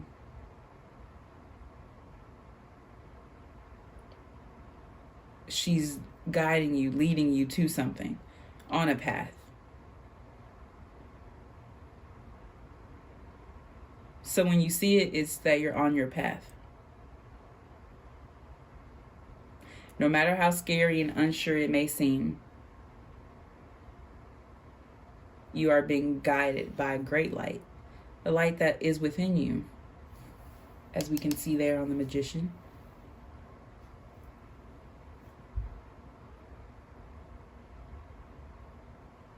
You could be getting closer to your mother, something that is surrounding you You could be getting advice from your mother. You could even be reaching out to your mother or father for advice. You could be looking at their life or things that they've experienced in their life and trying to avoid doing that. You could even be trying to bring justice in to them, like bring karma in for them for what they have done or they have experienced in the past. Like, say you had a neglectful mother or a mother who was in a lot of codependent or toxic relationships. You're trying to heal that generational curse by not doing that, by being the opposite of that, by acknowledging it, expressing it, healing it, and noticing the tendencies, the habits between the two of you guys. There's this super heavy fear of loss. So much so to the point that it stagnates you with this 9 of Swords and 5 of Cups. This fear of loss causes you to doubt your purpose, to doubt your mission. You worry that the path that you're on, if it leads to more loss, will it lead to more loss? How will you be able to handle it? Because the bit of loss that you have experienced, it feels like it's ripping you apart, like in half. Or maybe even like ripping the skin off of your body.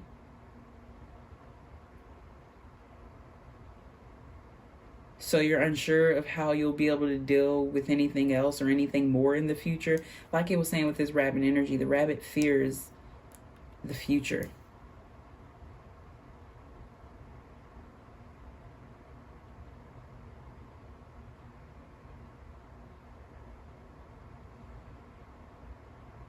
Let's see what your advice is. The dragonfly. Wow. I love this. I want to read from the book for it because it has a beautiful message. But this talks about illusions. This talks about like mysticism, things that are mythical. This is even more air energy. The rabbit is earth, vulture is air, and like I said, the fire ant is fire. But a beautiful message about reflection, about cycles, about narcissism as well, a bit. Getting lost in our own reflections. If you've never heard the story of Narcissus, it's a Greek story, Greek mythology. I would look into it. Very interesting. But okay, let's see. Dragonfly.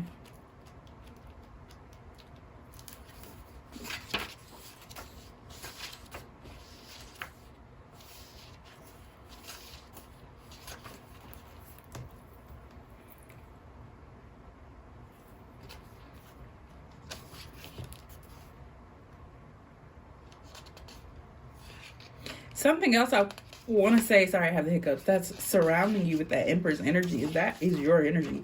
People are seeing you as this mother, as this like a very beautiful, abundant, healing energy.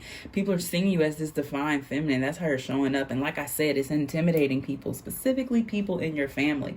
I'm talking aunties. Like if you resonate with the feminine energy, these are women in your family who are insecure and are intimidated by your just embodiment of true beauty, of true femininity, right? Because a misconception that a lot of women have regarding femininity, and even men, is that there's a certain type of feminine, that there's a certain type of like that there's only one version of a woman, that a mother can only look one way, that this is the only type of mother, this is the only type of wife, or the only type of sister, right? But womanhood and feminism has many fucking faces, okay? If you are a woman, then you're a woman. No one can tell you how to be a woman because you are a woman. That's like me trying to tell a man how to be a man. A man knows that. He's a man. Sometimes he might need guidance. Sometimes he might, not feel like he's in his manhood, or, might feel like he's lacking the masculine energy, or might not understand it, but he's a man at the end of the day. That is his nature. You can't tell him he's not being something that he is born into, right? And so it works the same way with womanhood, right? These women that I'm picking up are very pick-me type women who settle and try to persecute other women who choose not to settle, right? That type of energy. Okay, let's read Dragonfly. Master of light, illusion, and the mind. What are we saying here with all these swords? That there's this heavy focus on the mind. When in balance, sees clearly, joyful, magical. When out of balance, can't concentrate, busy mind. To bring into balance, focus on the breath. So meditation. But what I'm seeing here with this, like, can't concentrate, busy mind. Remember what I was saying, like trying to balance something, your work life, but also your mission, but also being super fascinated with this entity, with this person, with this pinnacle you've been given, this opportunity, this seed, if you will. It is not something that I'm not saying is full grown. It's something that's very new, something that's in its beginning stages, but it has fascinated you. Okay. The dragonfly is an ancient and ethereal creature that awakens a sense of wonder and awe. The dragonfly is a symbol of the mind, as it's always moving, shifting, shimmering, and changing. When the dragonfly card appears, it's worth considering the quality of your mind and perception. Are they restless or still? 9 of Swords. Dreamlike or crystal clear? The situation at hand may be different than it appears at first glance. The dragonfly reminds us to calm the mind so the light of wisdom can shine through. Don't you just love when shit be like adding up, lining up? This card was a perfect ending to this spread and to this reading because it's saying everything that all of these other cards are saying. To free the mind, okay? To not allow fear, insecurities, or projections, people projecting themselves on you, because the Eros card talks about that, right? Remember how we were talking about our desires and things like that, not allowing people to project their desires, what they want for themselves onto you, what they want for them lives onto you. Like I was saying with that pick me energy, I was picking up women who are like, you should settle for me. My desire for you is for you to settle what they consider, whatever they consider to be the dream life to you feels like settling. And, not allowing that energy to feed into your own insecurities and your own fears that you already have, right? That's a pet peeve that I have of people, like it was saying here, one of these cards, the fire ant was talking about gossiping, right? You could have a lot of people around you who are just gossiping, who are talking shit, naysayers, haters, right? What I can't stand about that is that they don't even realize by like self-deprecation, by hurting themselves, that they hurt other people and give other people insecurities that they never even had to start with, because they're so busy hating themselves that they turn that out onto other people. People who are like, I hate myself, why don't you? And I don't like that you don't, because that's something I'm struggling with, right?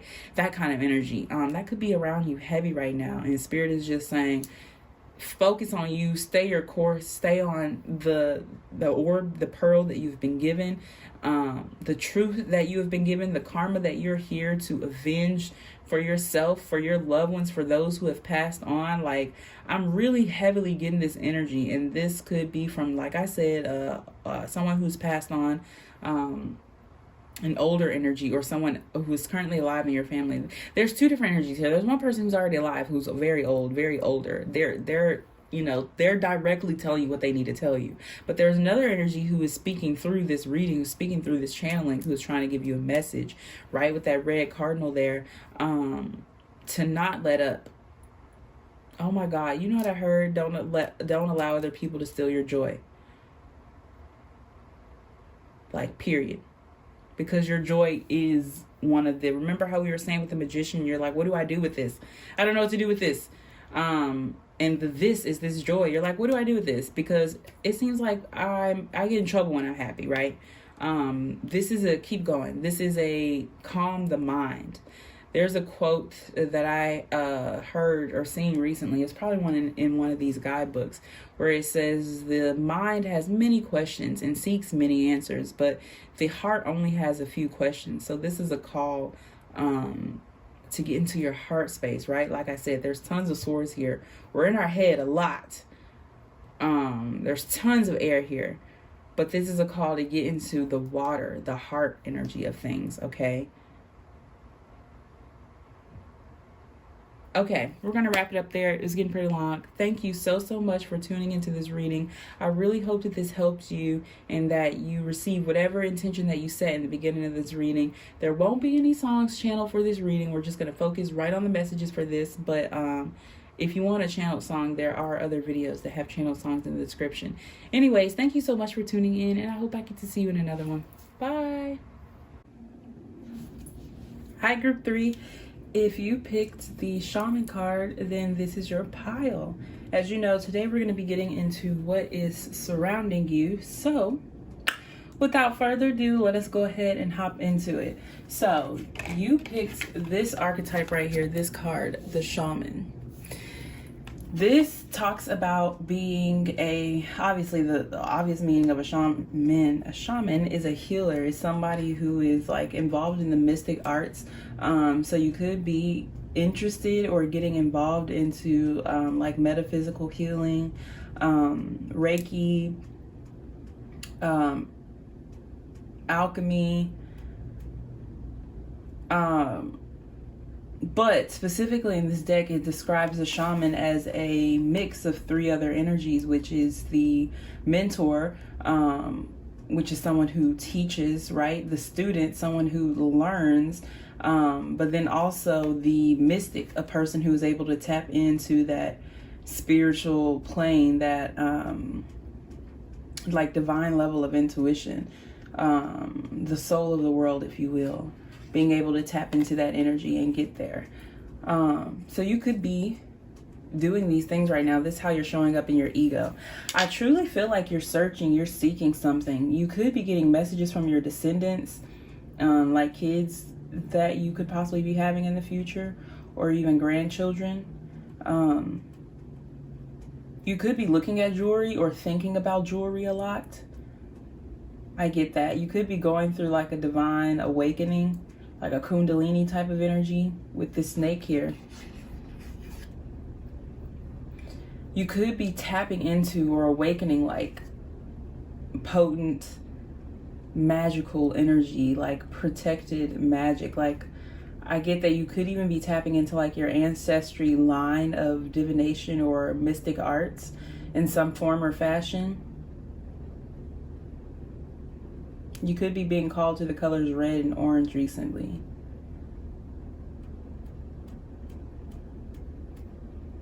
You could be focusing strongly on your star or your sun sign, or star signs in general. You could be getting into astrology.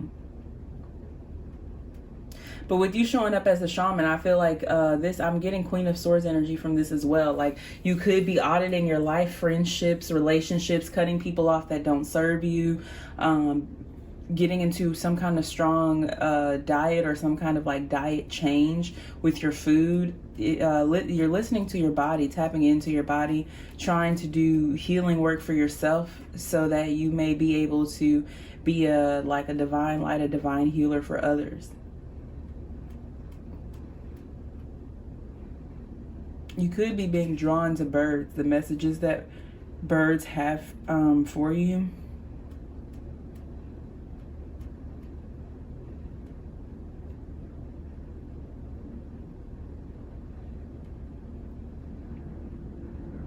If you're going through some kind of legality or some kind of lawsuit, I'm getting this feeling, or I'm hearing like that this will be settled or resolved within next week, within this week of whenever you're tuning into this, whenever you're watching. You could be going to the doctor. You could have recently gotten an MRI and you're waiting on the results for that. Yes, but with this energy that you're in, you're for sure tapping into the body, for sure tapping into the learning side of the ego, the side that is very curious and has a lust for life. You're tapping into that. It feels like you're literally being a power player in your life. Like we like to say here, making your own decisions, being an active part and partner in your life and in your life's decisions.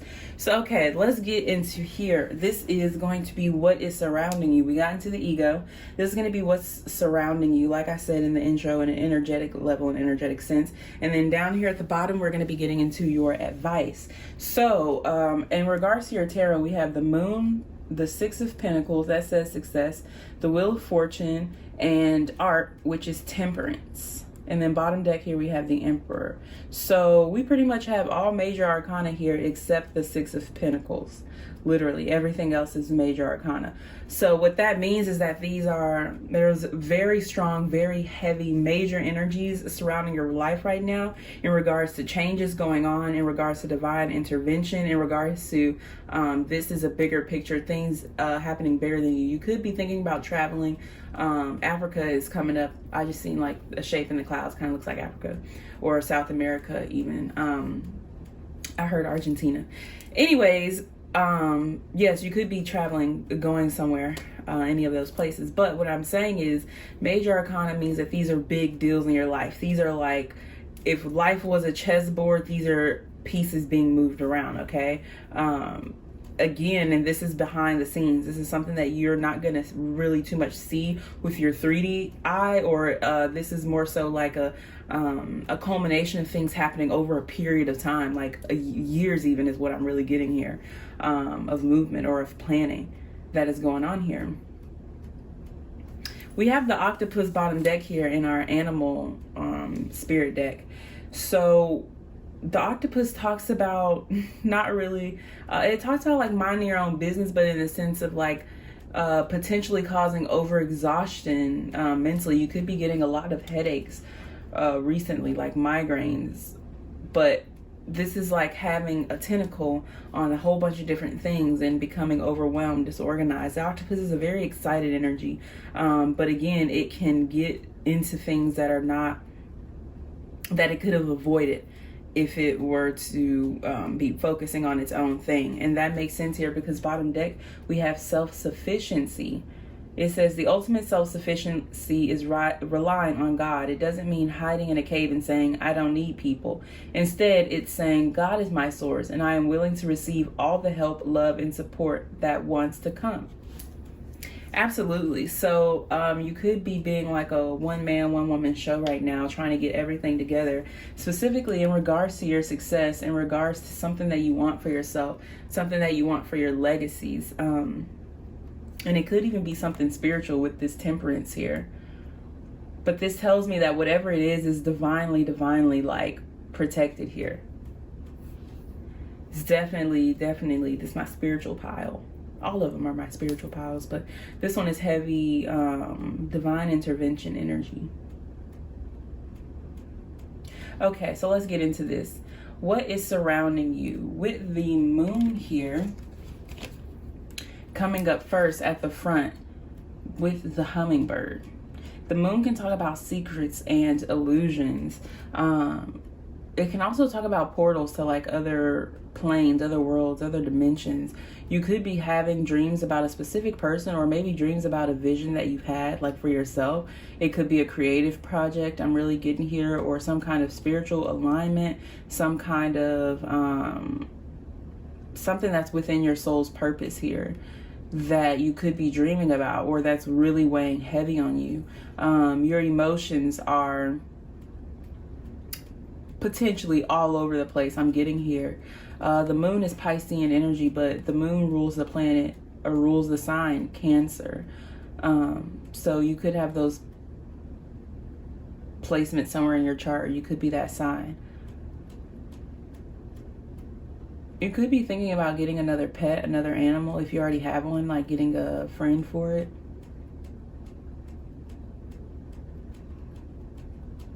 You could have a moon tattoo, or be thinking, or be really drawn to the moon recently.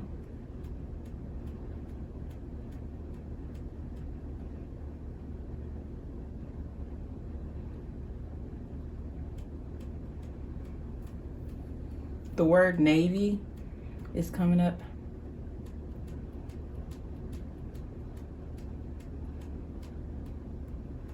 So is gray.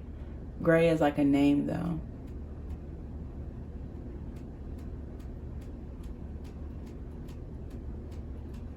It could be like gray by itself, or Grayson, or Grayan, or I don't know.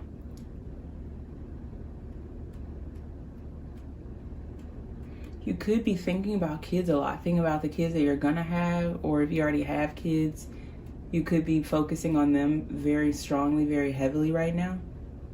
But let's read this hummingbird. I want to read the card for this from the deck. From the guidebook.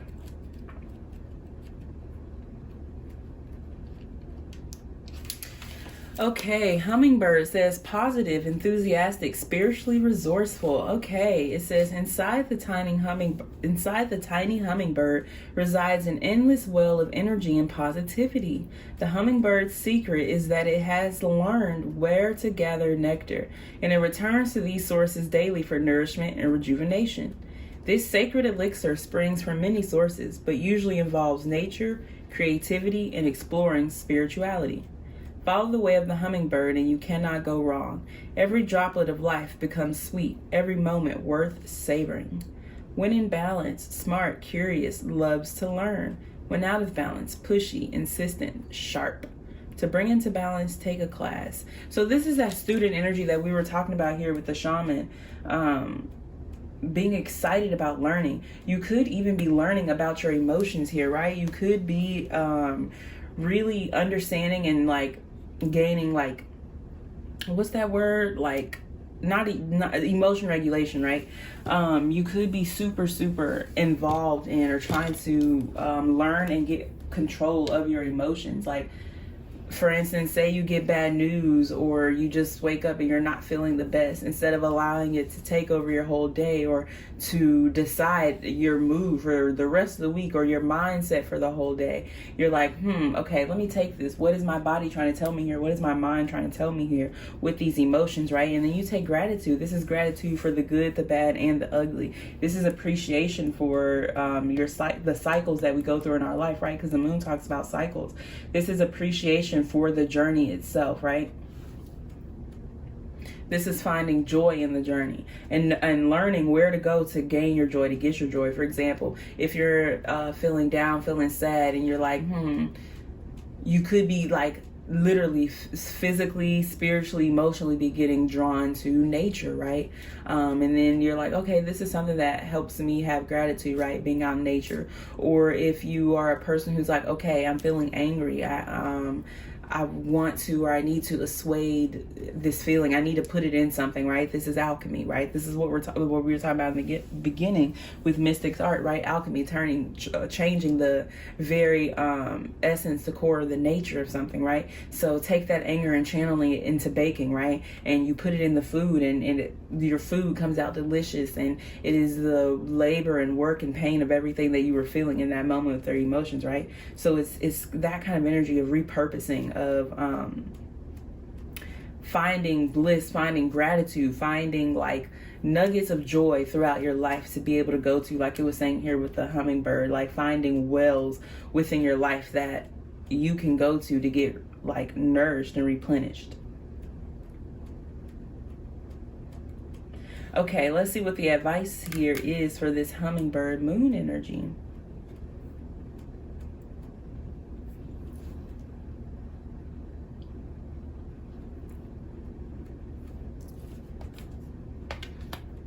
It says, being enough.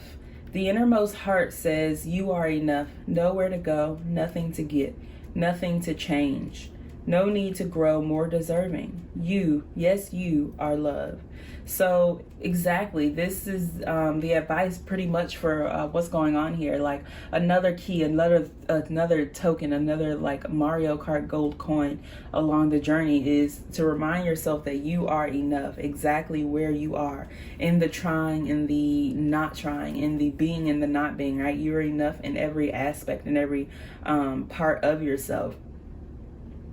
I'm also getting here that people could be being very emotional about you right now, or even if it's vice versa, if people aren't very emotional towards you, they could be holding back their emotions, or it could be the other way around, where people are noticing that you're very emotional as of late, or that you could have a depressive energy, or you could just be not in the best of spirits right now, and people are trying to uplift you, or it could be vice versa. Remember, place yourself, find your energy.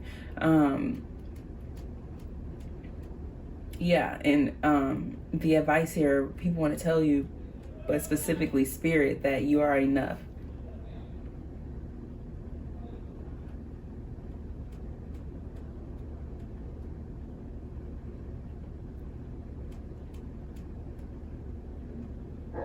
I'm also getting another message here that if you're curious if someone is like able to sustain or deal with your emotional highs and lows, because that's the energy of the moon, right? It's the tide.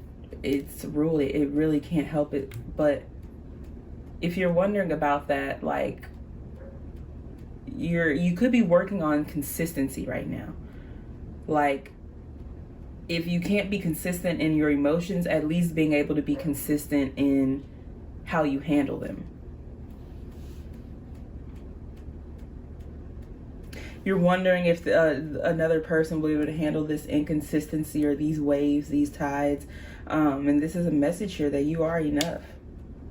Nowhere to go, nothing to get, nothing to change. No need to grow more deserving. You are enough.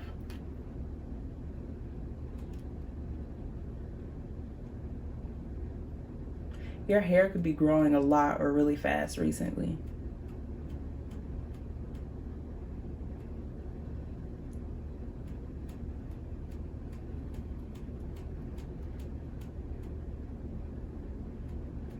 Okay, let's keep going. Here we have the Six of Pentacles, success in the Sea Serpent. Let me see something.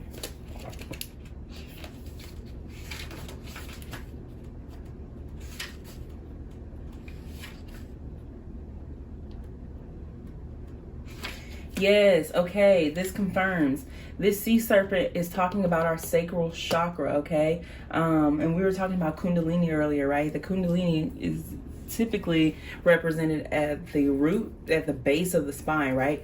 Where they also say that at the base of the spine in Hindu culture, in the base of the spine is where all of our unawakened potential, all of our unawakened imagine is, and it's a snake uncoiled waiting to be awoken. Literally, like we were talking about earlier, right? But yeah, this is that energy right there. But this is the sacral, again, talking about our emotions, our deepest desires. This is the same or similar energy as the moon, right? You could be really going through it emotionally. And it's manifesting physically, like you could be getting headaches, like I was saying. You could be being very inspired too, which is a strange thing. And I could understand that duality here with the art, with the temperance and with the wheel of fortune, right? This duality of like, while you are in pain or while you are suffering, you're learning, you're gaining experience to be able to teach others. You're learning how to be a master, a jack of all trades, but to also balance it with mastering each one of those trades, a master of all trades, of different hats, right?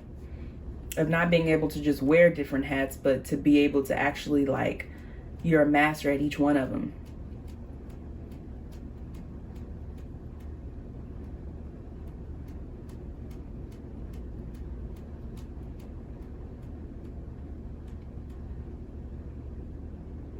But what I was saying is, like, while you could be going through this depressive period, you could be getting like very like deep insights. You could be gaining like lots of downloads, lots of spiritual initiation, spiritual lessons, spiritual insights in regards to your life, like with simple things, like in the birds, in the water, in the rocks along the river, like in very simple things that currently already surround you and have surrounded you. It's kind of teaching you again with this hummingbird energy to like have a deeper gratitude, or like you're gaining this deeper sense of knowing, this deeper sense of understanding, literally tapping into the language of the universe, the soul of the world.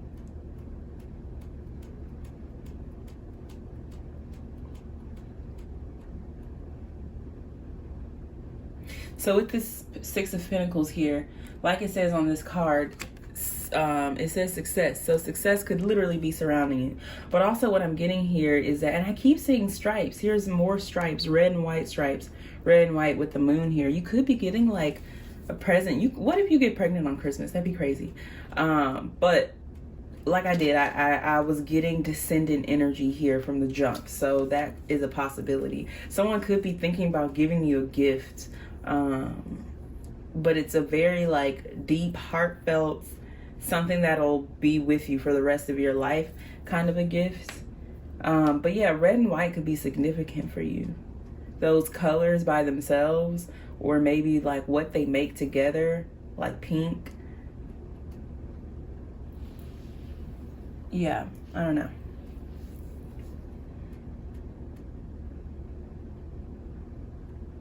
I heard opposites attract. You could have someone like in your energetic field, like with a romantic connection or romantic feelings towards you, but you guys could be like very different, whether it's physically or just you guys are very, but I'm also getting that you guys are very complementary to each other, so much so that it could be like in a traditional sense, like red and white, right?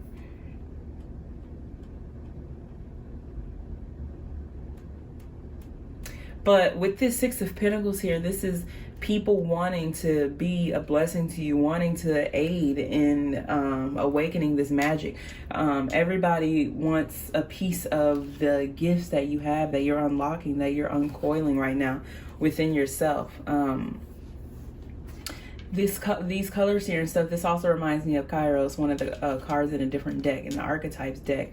But what that card talks about is mystic timing, divine timing. And we literally have that coming up here with the Wheel of Fortune and with Temperance, right? That talks about patience.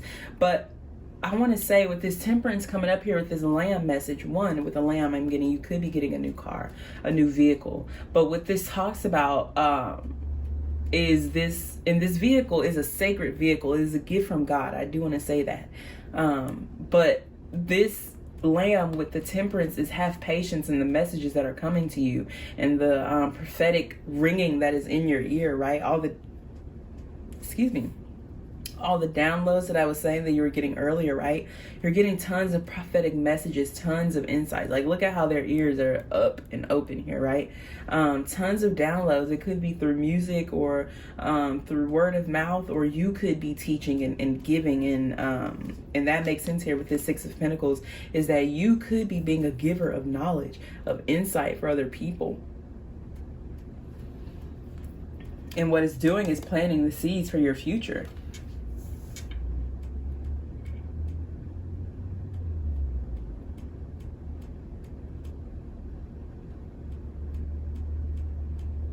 This is a call to whatever passion it is, whatever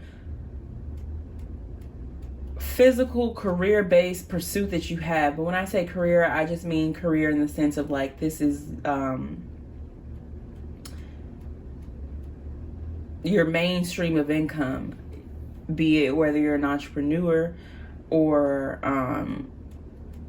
like you're working under somebody but working towards your own, right? Whatever it is, career-wise, you have, this is like a green light to go for it, to keep going, to keep pursuing, to keep pushing, because it's all going to be worth it in the end. And it is being divinely led, divinely guided.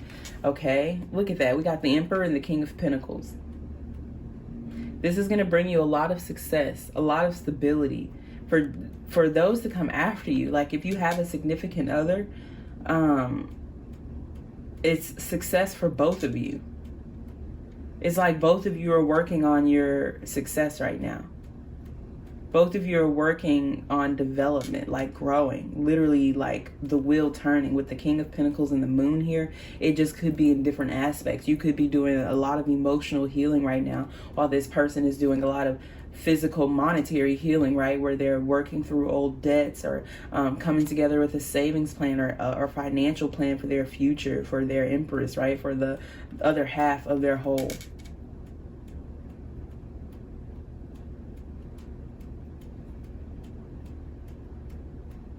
Yeah, that's for sure. Because I'm seeing, I'm seeing these bees here next to this Emperor. So busy bee could be working hard, working very hard to build a legacy.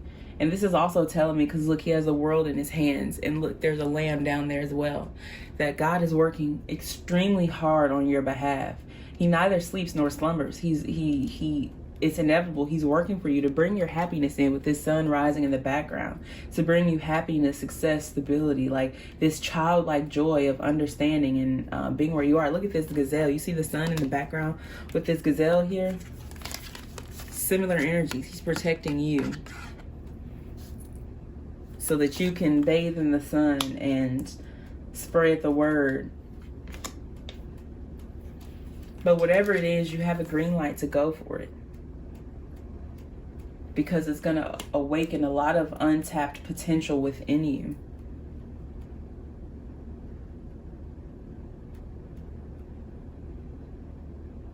Let's see what the advice is. But yes, this is what's surrounding you. Like I said, a Kundalini awakening could for sure be happening.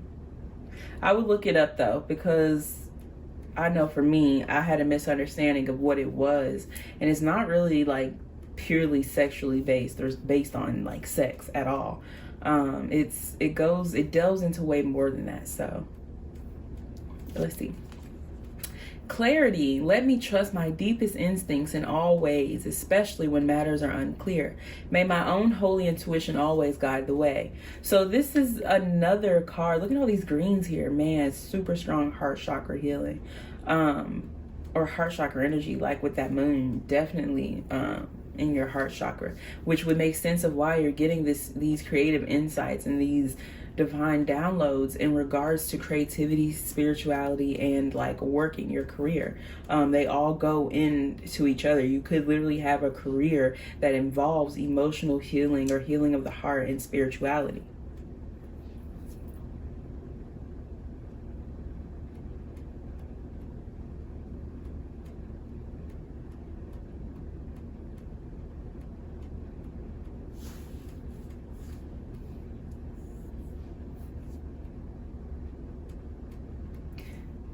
Your advice with this clarity coming under this sea serpent and the Six of Pentacles is yes, to allow your intuition and these divine insights to bring you success, to bring you in riches and wealth beyond your imagination, right? To allow it to awaken you and inspire you to go further and to do more.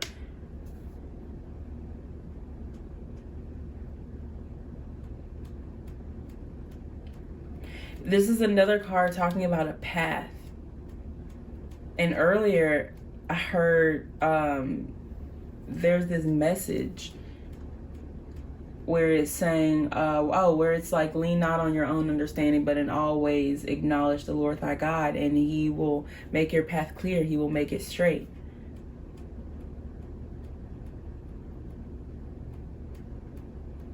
Okay, let's keep going. The Wheel of Fortune and the Gazelle energy here. Okay, this is again talking about patience.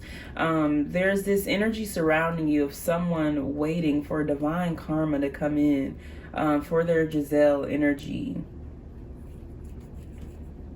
This could be the accompanying pile to pile one, because they had their sights on a gazelle, and now here you are coming up as a gazelle. But what I was trying to say is, with this gazelle energy, you could be being hyper vigilant, on high alert, waiting for the hammer to fall, waiting for your downfall, right? Not really enjoying the beauty within you and around you, because you're so sure that danger is lurking, that something negative will come from this Six of Pentacles sea serpent situation, right?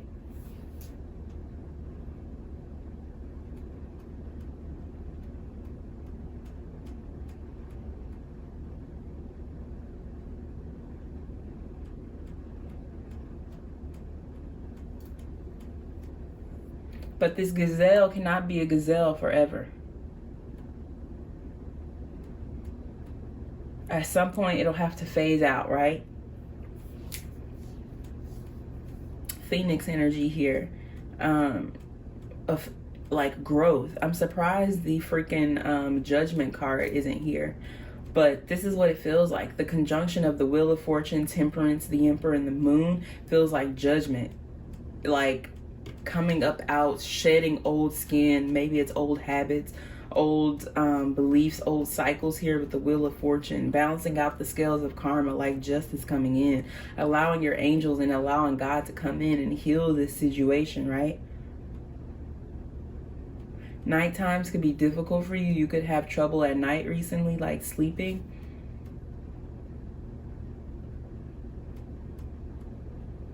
But I'm getting that's when your downloads come the most.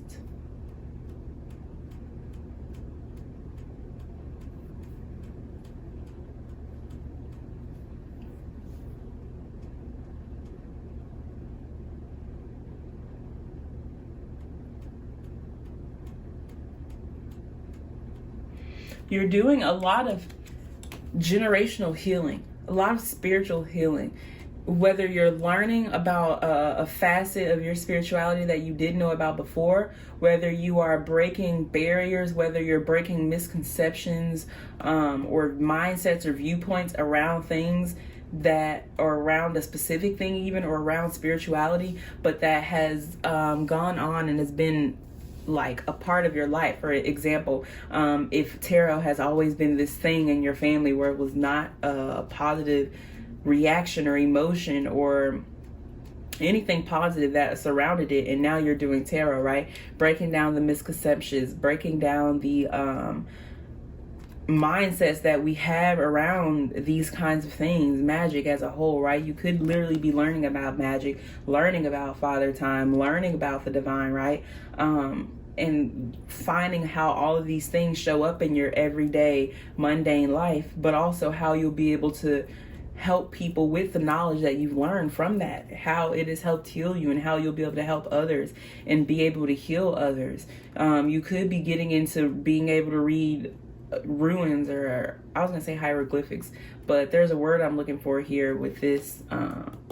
Is like it's not, it could be Greek, it could be Greek alphabets, or I don't quite remember, but these symbols right up here, you could be learning about those kinds of things, but literally just finding things like, it's kind of like breadcrumbs leading you to spiritual and emotional development and healing, a little bit at a time, but it's being divinely guided and divinely led.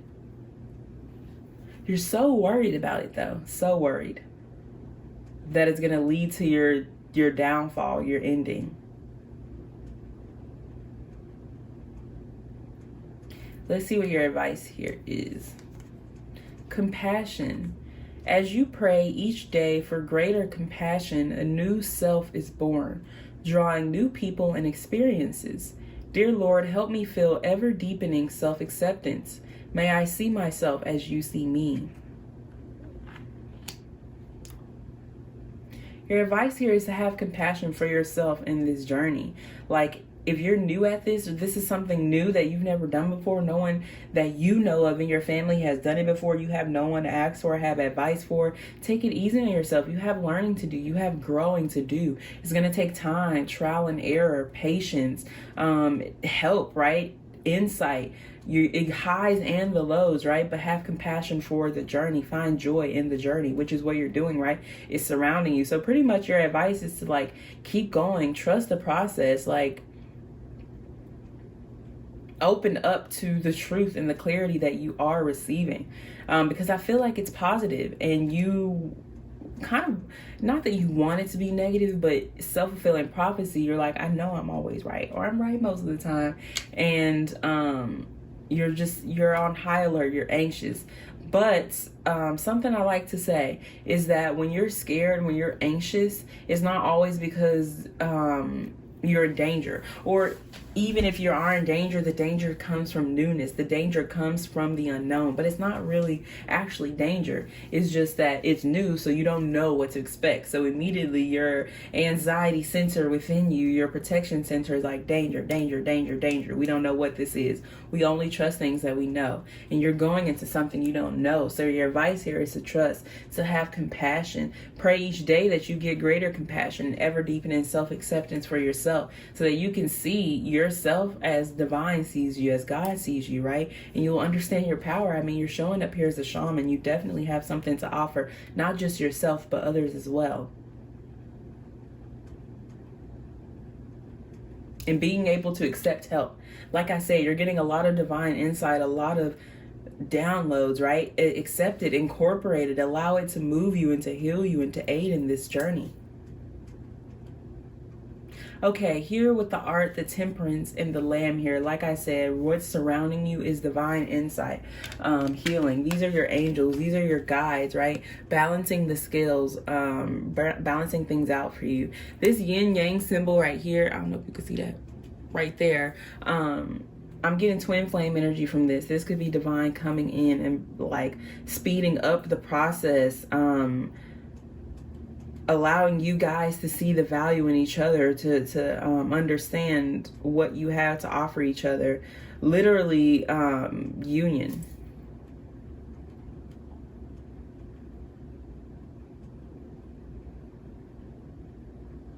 Forgiveness. Deep, deep, deep forgiveness.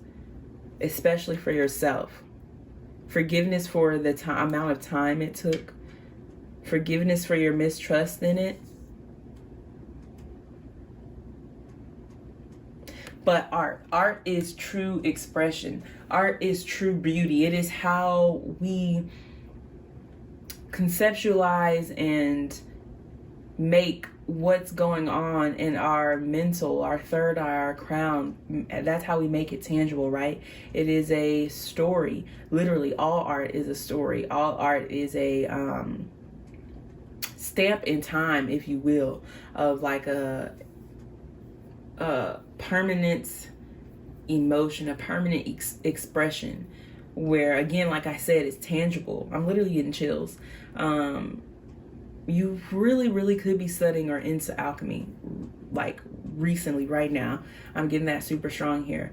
But literally about repurposing. Art is a form of alchemy where we take something that is within us and repurpose it outside of us. Now we have turned it into a tangible form of expression. It's no longer just an emotion that is stirring within us. It's no longer just an experience that we've had, or a story that we've been told. It's now something that has a presence, an energy of its own vibration, right?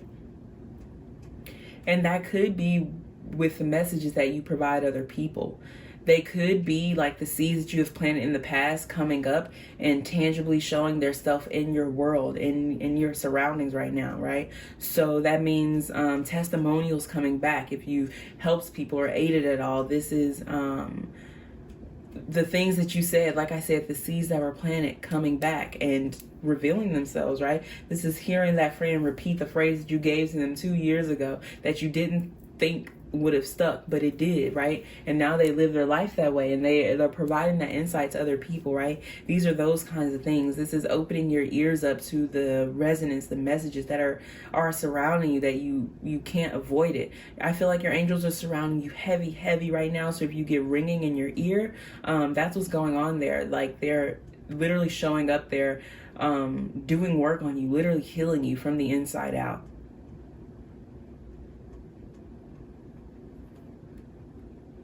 And I feel the need to say again that you are protected. Trust.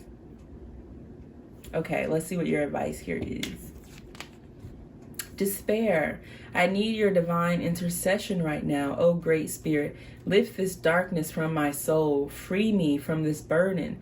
Open me to your highest plan. May I be a peaceful vessel for your love. Exactly. So I feel like your advice is to allow spirit and to continue allowing yourself to heal this despair that's within you so that you can be a peaceful vessel. The Lamb talks about peace. It is the embodiment of peace, of prophecy. And in order to tap into those prophetic messages, the peace needs to be there. That's like a requirement for the download.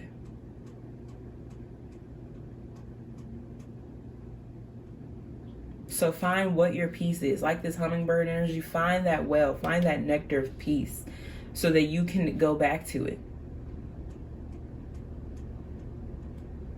I feel like, and that makes sense with the Kundalini awakening too, you're going through a deep dive of your chakras, like healing each one. Like if you've recently gone through a root chakra healing, now you're going through your sacral chakra, and then it'll be your solar plexus, and then your heart, then your throat, right? Your third eye, your crown.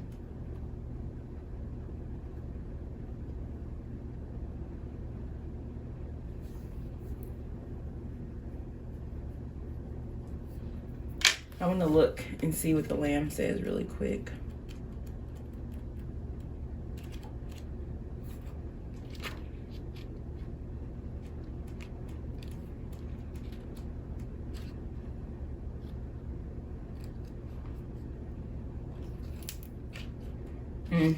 Says the lamb is patient, and so is temperance. Temperance is all about patience, inner peace, knowingness. But it says when it's out of balance, it can be quiet, timid, concerned. Exactly. Similar to the gazelle. Similar to this being enough energy. So to bring into balance, meditation, listening.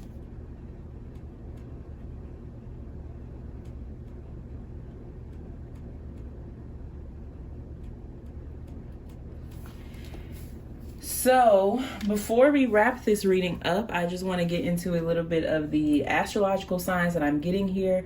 Not just the zodiac, but also in regards to the element that is showing up here. So we have the moon. This is water energy, like I said, Pisces and Cancer. The Six of Pentacles is earth energy. The Wheel of Fortune is fixed energy. These would be our Taurus, our Aquarius, our, who else is fixed? Taurus, Aquarius, Scorpio, and Leo. And then Art, Temperance has Sagittarius, and the Emperor is more Aries energy. The elements that we have here, the hummingbird is air energy, sea serpent represents spirit, the ethers, right? The gazelle represents fire energy, and the lamb is earth, and then the octopus is water. So we have literally every single element here: water, earth, fire, air, and spirit. That's every element from this deck.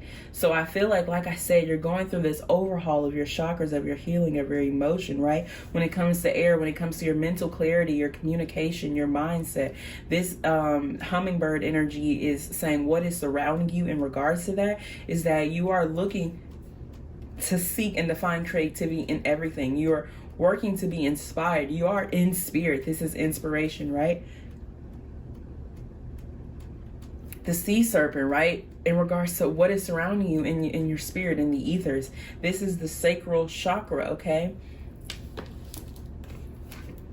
Hold on. Because I want to get specific.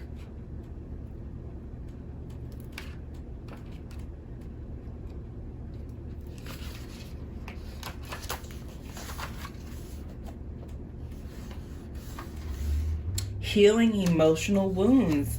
So that's what you're doing right now with the sea serpent and the moon. You're healing emotional wounds. It says the sea serpent represents the energy of expression. Exactly. Weren't we talking about that with the temperance here? That you are in a period of extreme and divine expression. It says whether it's emotions, creativity, sensuality, or desire, which all of that showed up here. Like I said, we have every element. The sea serpent helps us move and direct our energy into a healthy current. What were we saying with the moon earlier? Right? Learning how to balance and accept the tides, to forgive them for coming in the waves that they do, because they can't help it. When the essence of this card is in balance, we express ourselves creatively and sexually without fear or shame. That's what that gazelle energy is. Extreme fear, extreme shame.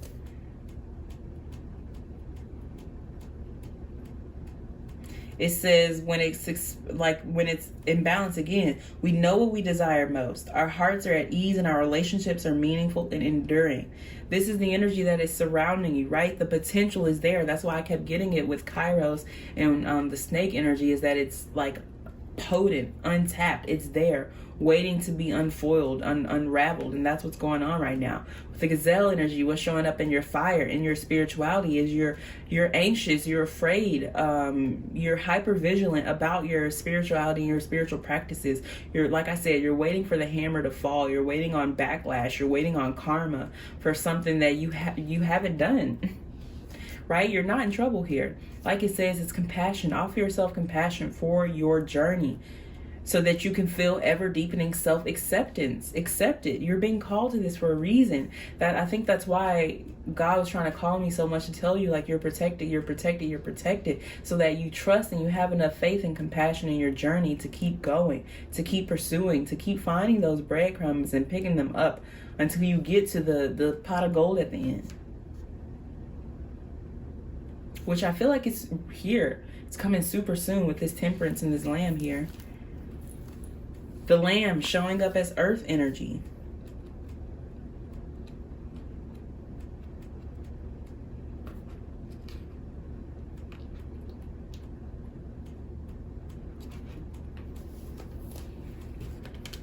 Okay, group 3, that's all I have for you. Thank you so much for tuning into this reading and allowing me to read for you. There won't be any channel songs for this reading, but I do have them in my other readings. So if you want to go check the description of those other videos, there'll be a playlist called Tarot Readings where those will all be in. But again, thank you so much for tuning in and allowing me to read for you, and I'll see you in another one. Bye. Hi, group 4, welcome to your reading. If you pick the Castle card, number 43, then this is your pile. As you know, today we're going to be getting into what is surrounding you. So let's go ahead and hop into it. Oh, the spread that I have pulled here, we're going to get into what's surrounding you with these cards, with the tarot and the animal spirit oracle. And then down here we have your advice in regards to the energies that will be coming up. So with the Castle, this card talks about extravagance. It talks about luxury. It talks about a place, a building, right? The castle, where it looks so opulent and elegant from the outside, and everyone wishes to be inside. But all the people inside wish that they could be outside, right? Because the castle is a fortress. It is a wall, right? That is literally built up, a shield from the outside world. And so it's kind of like I'm getting like the grass is greener on the other side type of energy here, right? And we literally have all this green here. So that's heart chakra, which I feel like you are really in your head and really in your heart right now. Because we have air here, we have earth, water, and fire. And then the bat is more air. I am getting like divine time and divine alignment because we start and end with air, right? With communication, honesty, openness, directness. There's a quick like swiftness here, right? Maybe judgment coming in quickly. But yes, back to the castle. So that's the vibes that I'm getting here. Like the grass is greener on the other side. A lot of people could be wishing for your life and the lifestyle that you're living. And meanwhile, while you're living it, you're wishing for a simpler life or for someone else's life, right? Roses could be significant. And then the number 43, when I was reading this card and I was shuffling and stuff, that number came to me, right? 43. That in numerology, you're trying to get everything down to one number, right? So 43 would be 7.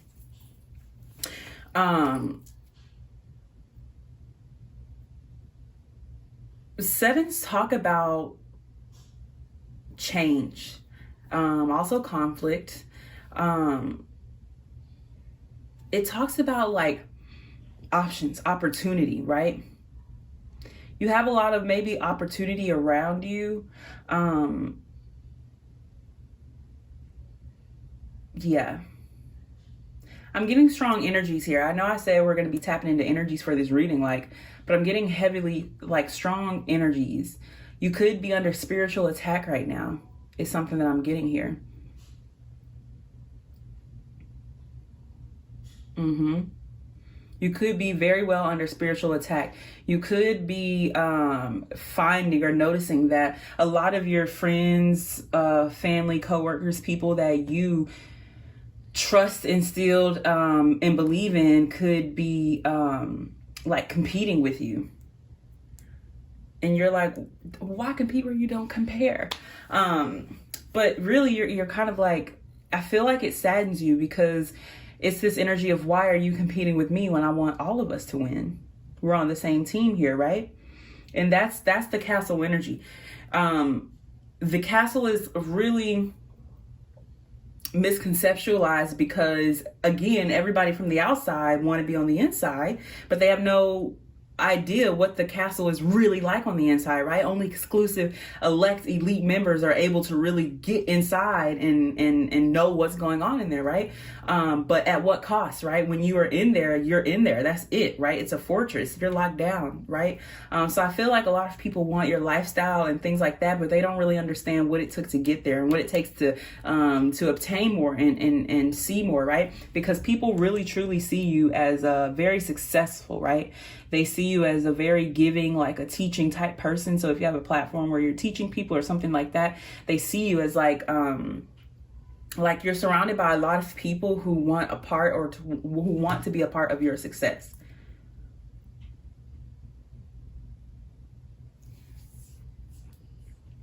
With the Hierophant right here, coming up as your first card in regards to what is surrounding you. Again, it literally says on here, change, peace, right? This is divine intervention coming in. Like I was saying earlier, I feel like there's a lot of like divine alignment that is going on here, right? Like cycles being completed and like change coming in. But with this coming into conjunction with the bee energy, the bee talks about, like, the bee is the person in the office that everybody likes, right? This is the person who works hard, they're diligent, but they're also compassionate, they're also creative. They create this energy, this space around them where it's like, you want to be around them, but you appreciate that they need to move, right? You appreciate that they need to travel, that they can't be smothered, right? So that's the energy that is surrounding you. People see you as being this very giving, like, graceful, like divine being, and people really love your energy. They see how hard you work, they see how tenacious you are, but I feel like people keep their distance because you could be moody or like a snappy person, right? And so people keep their distance because they don't want to upset you in any way. Like, they love your energy so much and they would never want to be the person to get you out of that or to make you feel worse than you do. But then again, there are some people that do, because with the 5 of Wands here, the 7 of Swords, and the Shark and Scorpion showing up, babe, and Judgment, there's somebody praying against you, or somebody who's praying for your downfall, somebody who doesn't want something for you, right? This is a competitive type of energy. This is also someone who is in your face. This is somebody that you have contact with, that you connect with. This isn't somebody that you haven't seen or haven't heard from in years or anything like that. No, this is somebody in your circle that you know pretty well. Those kinds of energies. Excuse me. And they could even literally be trying to get people to gang up against you, right? They could be trying to literally like say negative things about you or bad things about you or spiteful things to give people a nasty taste in their mouth for you, but they can't. That's the most that they can do, because if these people ever meet you, energy cannot lie, right? They'll be like, wow, you're nothing like how I thought that you would have been based off what I've been told, right? So there's definitely a lot of that around you. The raccoon talks about someone who is very talented, but they can hide, right? They can even literally hide behind a mask or a persona, right? This is my creative pal, okay? This is my career, creativity, entrepreneurship. This is that pal, okay? This raccoon is kind of like a insecurity in your gifts, in your creativity, right? But it might just be that you're insecure about any backlash or any jealousy or hate or pettiness that you receive for the gifts that you have, right? For the success that you are brought.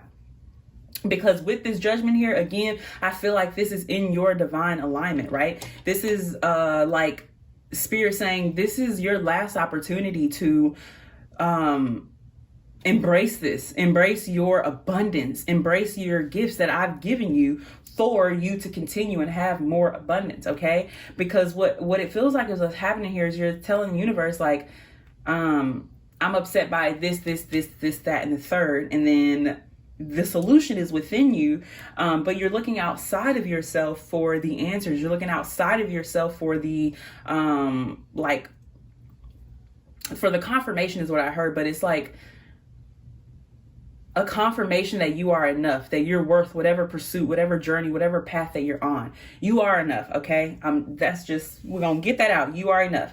So with the raccoon, this is your energy, and I feel like with this coming under the Five of Wands, that people are picking up on that, and some people are trying to uplift you and help you through that, and then there's others who are like, okay, I got this person in a vulnerable position, they're not at their highest, they're not at their strongest, they're a little weak right now, this is the perfect time to go in and start some shit, right?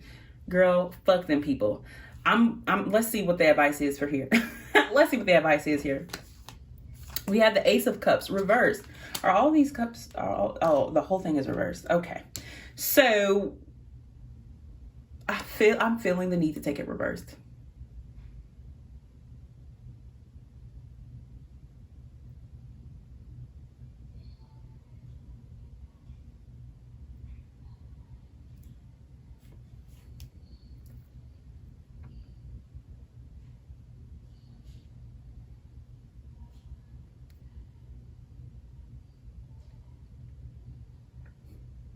Okay.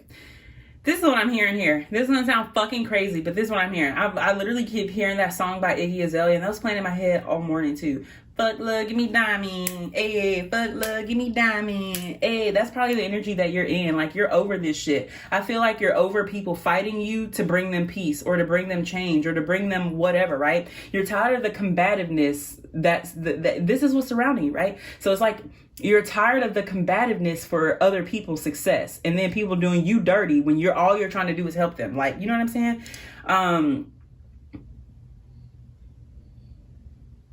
And I'm hearing fuck love. Like, it could literally even be your love for these people that is causing this insecurity, that is causing this, like, that you're not good enough, because you keep settling and advocating for people who make you feel that, who tell you that indirectly or directly.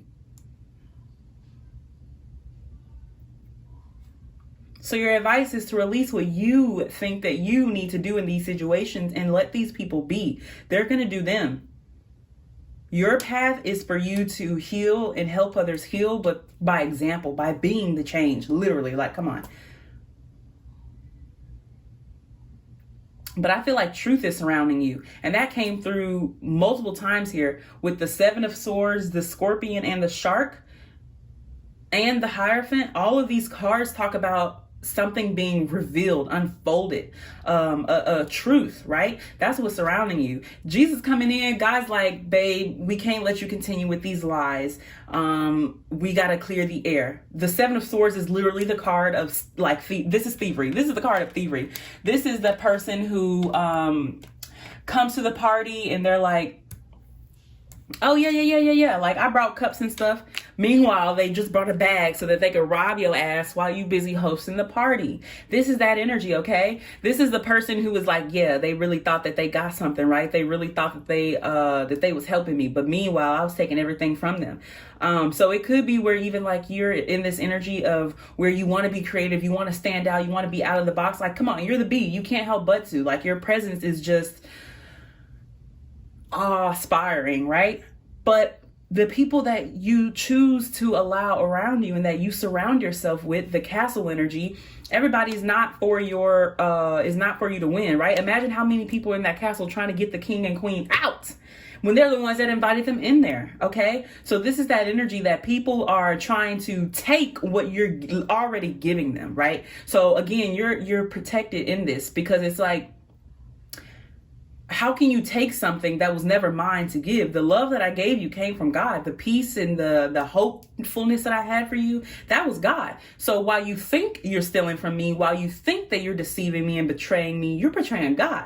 And that's why your motherfucking judgment is going to come. And that's on period. So whoever this is, and this could even be you, remember, place yourself. You know your energy. So whatever this is with somebody that was trying to be a thief in the night like Pop Smoke, it's not going to work. It's not going to work. It's not going to work. Everything done in the dark shall come to the light. Literally, that's what this pal is. Everything done in the dark shall come to the light. I feel like you have been focusing and going so hard on your aspirations and the things that you want for yourself in this life that you've been distracted from or not distracted from, because you feel it, right? With this raccoon energy, you for sure feel it. The hate and envy towards you. And you're like, why? I'm not doing anything. Who would be hating on a raccoon, right? That's what you're thinking to yourself. Who would be hating on a raccoon? Easily. It could be a fucking beaver, a possum, an armadillo. There's so many. It could be a hawk, or it could be anything that could be hating on this raccoon, because the raccoon is creative, right? It can get itself in and out of situations. It has so much potential, but it's underlooked, which is its gift, right? Is that because it's underappreciated and not valued, it is all the more valuable. Does that make sense? And that's you.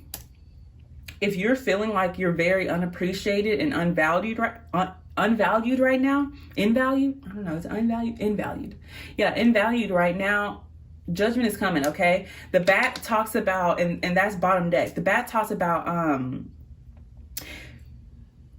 being that person who you move differently, okay? So for example, some people are like, oh, I got to get up at 4:00 in the morning. I got to do my stuff and have a whole day, be in bed by 8, 9, and right. But you're opposite. You're like, I'm a nocturnal type person. I get up at night. That's when I get my energy at night. So I feel like you have a different way of doing things. Whatever you're doing right now, you do it differently, and that intimidates quite a few people. I'm feeling at somewhere around 5 people, somewhere in that number, right? 5 people who really just got it out for you in both good and bad ways, right? This is 5 people where 3 of them could have your best interest, but 2 of them are like, no, we got to take you down, or vice versa, right? So it's that kind of energy, but you're not so much picking up. Oh yeah, you are, because the B is showing up here. I was gonna say you're not so much picking up on the positive things that people have to say about you and things like that. But you do, because the B is showing up here as what's surrounding you, right? So these are people who want to be in your energy. With this Ace of Cups reverse, okay, this makes sense. What's surrounding you is God is bringing in opportunities and bringing in people who will actually value you and appreciate you for what you have to give. We're not talking about the fucking wasps who are bullying the bees or making fun of how small the bees are, or we're not talking about the, I don't know what eats bees. We're not talking about, we're talking about the bee and the light that the bee has, okay? The bee might not be a fucking shark, but it is divine, and it is light in its own form, light and darkness, right? The bee is yellow and black. It's not just one or the other, right?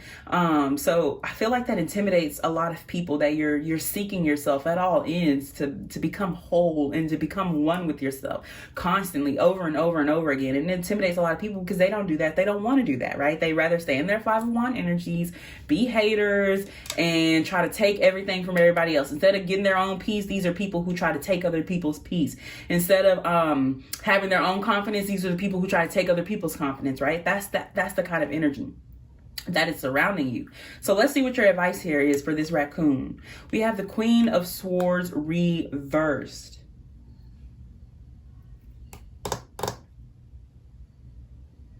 Okay, I was gonna take it upright because there's messages here that are coming from the upright side as well. Okay, so yes, keep being a it's like keep being a student, but do not be a student forever. Do not like yes. No, let me re-say that. Let me re-say that. Be a student forever, but do not negate the when it's time for you to come into the role of the teacher, or when it's time for you to come into the role of the teacher's assistant, or whatever the case may be, right? The presenter, whatever it is. You can't stay in the student energy forever. At some point, it will have to be the role will have to be reversed, okay? At some point, some change will have to come. So this is like a feeling of, because you feel like you're new at something, or you're the first to do something, or you haven't had as much experience as somebody else that you maybe know, right? That you feel like you're not worthy to be able to do it, or to be able to teach, or to be able to be a helper to other people. And you are. You can be taught and still be able to teach. You can teach and still be able to be taught.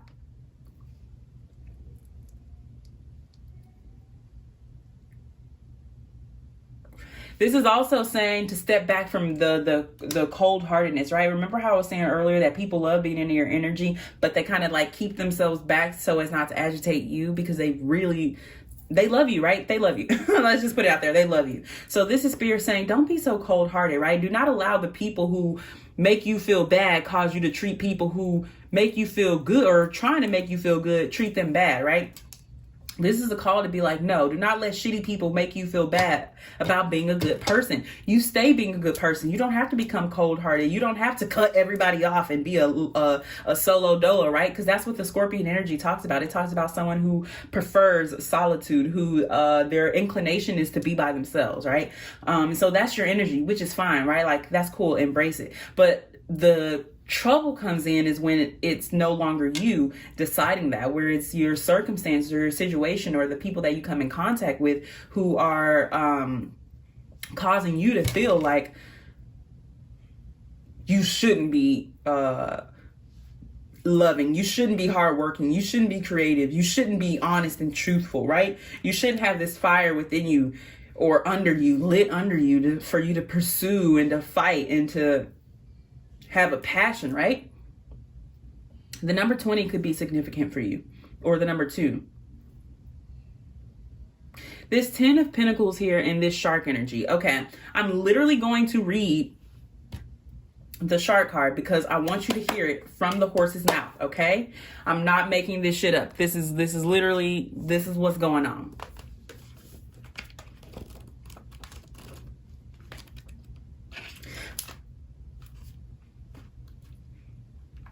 Shark, directness, exposure, revealing true nature and desire. The shark is only dangerous when we don't acknowledge it. This card indicates that something big needs to be exposed. It's lurking in the depths and creating tension. Shark energy takes us over when we are hesitant to be honest, to be totally ourselves, or to say what we really want. It may be tempting to continue pretending nothing is wrong, but when shark energy is at play, we feel its presence encircling us. So listen, child.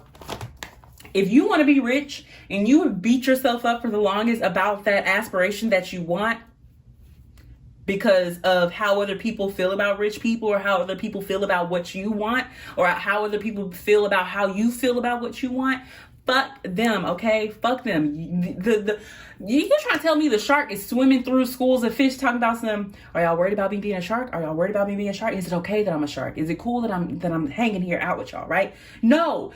If you're scared of the shark is aware. If you fear me, you're going to. The shark is not, like it says, it's directness. It's not sitting there waiting on someone to be like, oh my God, you're a shark. No, bitch, they know it's a shark when it's flowing through the water. They know you're successful when you step in the room. They know that you're God's gift to the fucking world when you swim in, when you walk in, right? They know your power when you step in. So all the people that pretend like they don't know your worth, that pretend like they don't accept or acknowledge your grace or the gifts that you have or whatever the case may be, they know. Bottom line is they know. And like it says here, the truth will be revealed. That is judgment. That is the last call, okay? Like I said, everything done in the dark must come to the light. That's the castle energy. Everything that's going on in that fucking castle will not be only in there. At some point, somebody's going to come out and tell us what's going on, okay? It can't stay there forever, okay? It cannot stay there forever. So this is what's surrounding you. And I also feel like another message that I'm getting here is that your gifts are no longer waiting for you to be ready to receive them. They're coming. Either you're going to get it or you're not. Like it says, last call. Either you're going to get it or you're not. But they're here. They're coming. They're not waiting for you to accept them anymore. They're like, fuck that. Because if we did that, we'd be waiting forever. We'd be waiting forever for this raccoon to not be afraid of being a raccoon, or for this shark to not be worried about its spiky teeth or whatever the fuck, right? No. This is your destiny saying it's time. It's time. And everything around you right now is trying to convince you of the opposite. Because they don't want to see you win. Whatever this is, whatever this energy is. They don't want to see you win. And I say whatever this energy is because even if it's coming from a person, we are not our emotions. We are not our feelings. We are not our thoughts, okay? So keep it like that. We all at the end of the day, we must remain compassionate. We must remain grounded in God, grounded in grace, because without that, that's where we become vengeful, where we start hating people, where we start hating groups of people, types of people, right? Because of our experiences, because of our past, because of our prejudices, whatever it is, right? So this is saying, no, acknowledge exactly what it is. Like it says, this is brutal, blunt honesty. Recognize it. One of my friends is a hater. Why? I don't know. It beats me. Even if I did know, I know that is not my problem to stop them from hating. That is their problem. I can't do anything about that. The only thing I can control is what's attached to me. So either I'm going to choose to stay and work through it and try to be the best version of myself and hope that that inspires them, or I'm going to leave or remove them from my life, right? One or the other. But compassion is always the way to go.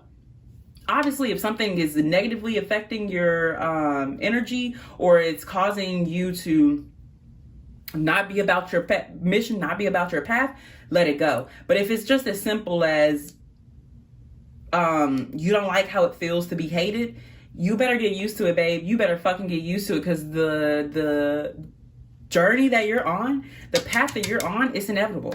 How much success you will have and where you are going in life and your goal, your mission, it's inevitable to have haters, because you're going to have so many people that do love you. So this is a call to not focus on the things that, like, again, like the negative things, right?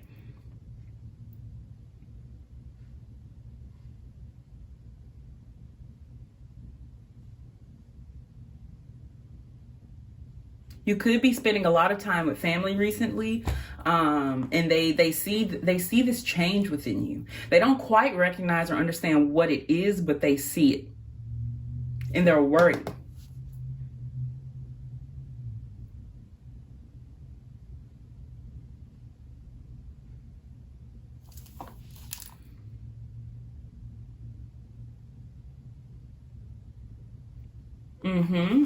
So like it says here, it may be easy to pretend that nothing is wrong, but when the shark energy is at play, we feel its presence encircling us. That's why you feel this pettiness and jealousy and hatred and envy all of a sudden, is because this shark energy is trying to tell you, wake up, acknowledge it, change it, be the change that you wish to seek, okay? You don't have to stay in this stale, stagnant, starving artist energy to the end of time, because you think that that's what you should be doing, because you think that that's what you deserve. No. Let's see your advice. The King of Cups. Couldn't have said it better myself.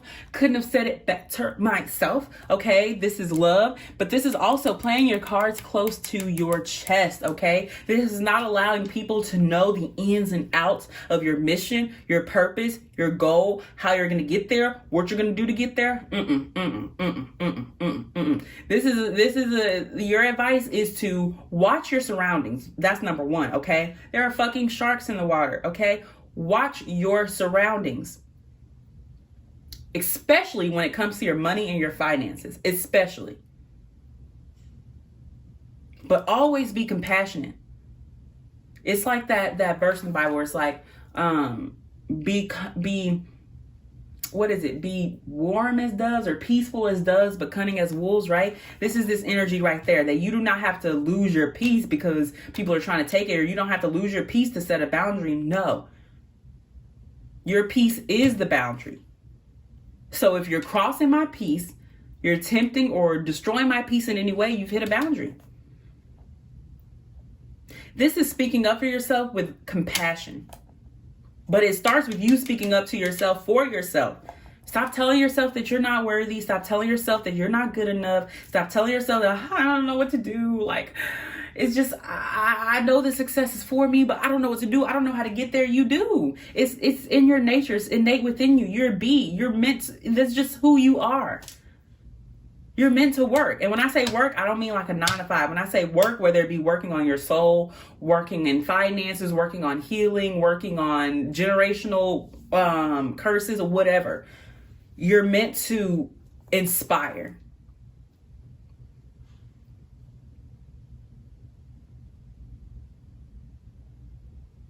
So remember that. If you don't take anything else with you in this reading, take that. Be peaceful as doves, but cunning as wolves. Let's keep going. The Seven of Swords and the Scorpion. I'm going to read for the Scorpion while I have the book.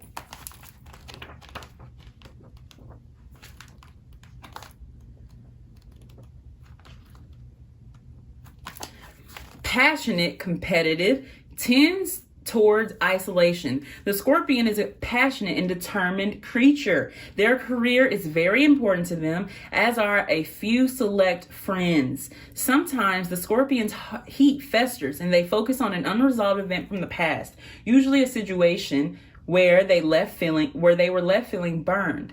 The Scorpion card says it's time to come clean about your feelings so everyone can heal and you can get back to your usual fiery but fun self. Exactly. This bee has turned into this raccoon and everyone's like, what happened? Why? Like, bitch, part of it was because of you. Part of it was because of you. I wasn't allowed to be a bee. Right? Like, this is what you're telling you. I wasn't allowed to be a bee. You turned me into a raccoon and then a shark. And then you're going to call me a shark. Huh? It don't make sense. Make it make sense, because it don't make sense. Bottom line is, like this Scorpion thing was saying, you're focused on your career, right? You're focused on your success. People are trying to come and take that from you. People are trying to come and steal your fire, your light, your passion.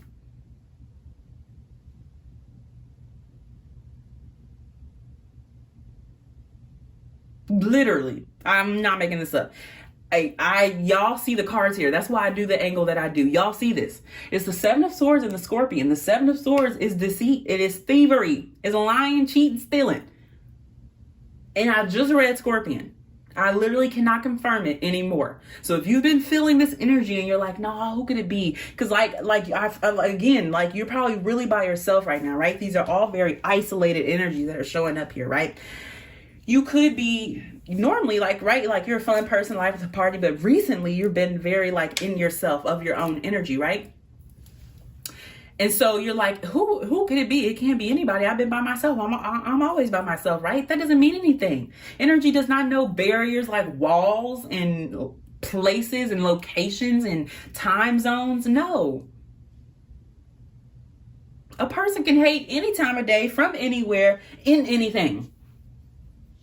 A person can love you from anywhere, in anywhere, to anything. I don't know if that makes sense, but you get my point. This is like a call to embrace the love that is around you, because you're embracing the darkness, but embrace the love, the light, the joy, the peace that you do have, even if it's like minute, even if it's as small as a mustard seed. Gratitude is how you build that mustard seed into a mustard tree. Let's see what your advice is. Four of Pentacles reversed. Stop holding on to these people. Stop holding on to these situations, these places, these things that you have outgrown. This is definitely the energy of you outgrowing something, but you want to hold on to it because you like, I have so much, whether it's time here, or I've invested so much money or energy, or whatever the case may be. This is saying, no, the cycle is ending. It's done. It's closed. It's time for you to move on with it.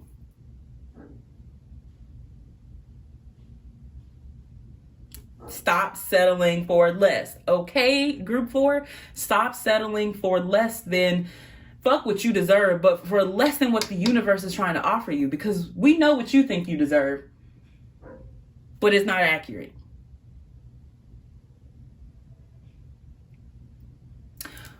I want to see what's bottom deck here really quick. See if there's anything else. Oh my God, not the fucking Emperor. Okay, y'all, I wasn't gonna say it, but I'm gonna go ahead and say it because this is not my people person type of pile. This is a very, don't get me wrong, this is a romantic pile. Yes. But, it's like this call for you to embrace your masculine energy, to get into your yang, to get into your doing. As far as your advice goes, this is the Emperor. And look, the King of Wands under that. Child, I wasn't going to say it, but I'm going to go ahead and fucking say it because you want me to say it so bad. I'll say it. The King of Wands is Sagittarius energy. The Emperor is Aries energy. You could be connected to or have a fire sign somewhere in your romantic energy, right? That you really care about, you adore. You could feel like this is a divine counterpart or vice versa, something like that, right? They're coming in, okay? I just want to let you know that. I was going to say new love is coming in, but then I looked at his Ace of Cups reversed, and I heard old love is coming in. It could be an old person but a new love, or it could be a new love but or a new person but like an old love, like a traditional kind of love. But yes, this is Spirit saying, and look, Iron Scepter, he got the scepter too, just like the Hierophant. He looks like the Hierophant. The Emperor usually doesn't look like this. He looks like the Hierophant. But what I'm trying to say with this is to get into your yang energy, the doing of it's like sometimes the universe got to get you mad to get you to stop settling. Like, I can't believe you just fucking tried me like that. I can't believe I allowed this for so long. Or I can't believe that I was convincing myself that I was the problem the whole time. Or I can't believe that I let you get whatever the case may be. Okay, whatever the case may be, release it. And then start stepping towards where you want to go. And do not be afraid of the nighttime. I feel like I need to tell you that, group 4. Do not be afraid of the nighttime. Okay, we're going to end it there. Thank you so much for tuning into this reading. I really hope whatever intention you set that you were able to get from this. Don't settle. Stop settling. You are enough, and get into your yang energy, group 4. Again, thank you so much for tuning in, and I will see you in another one. Bye.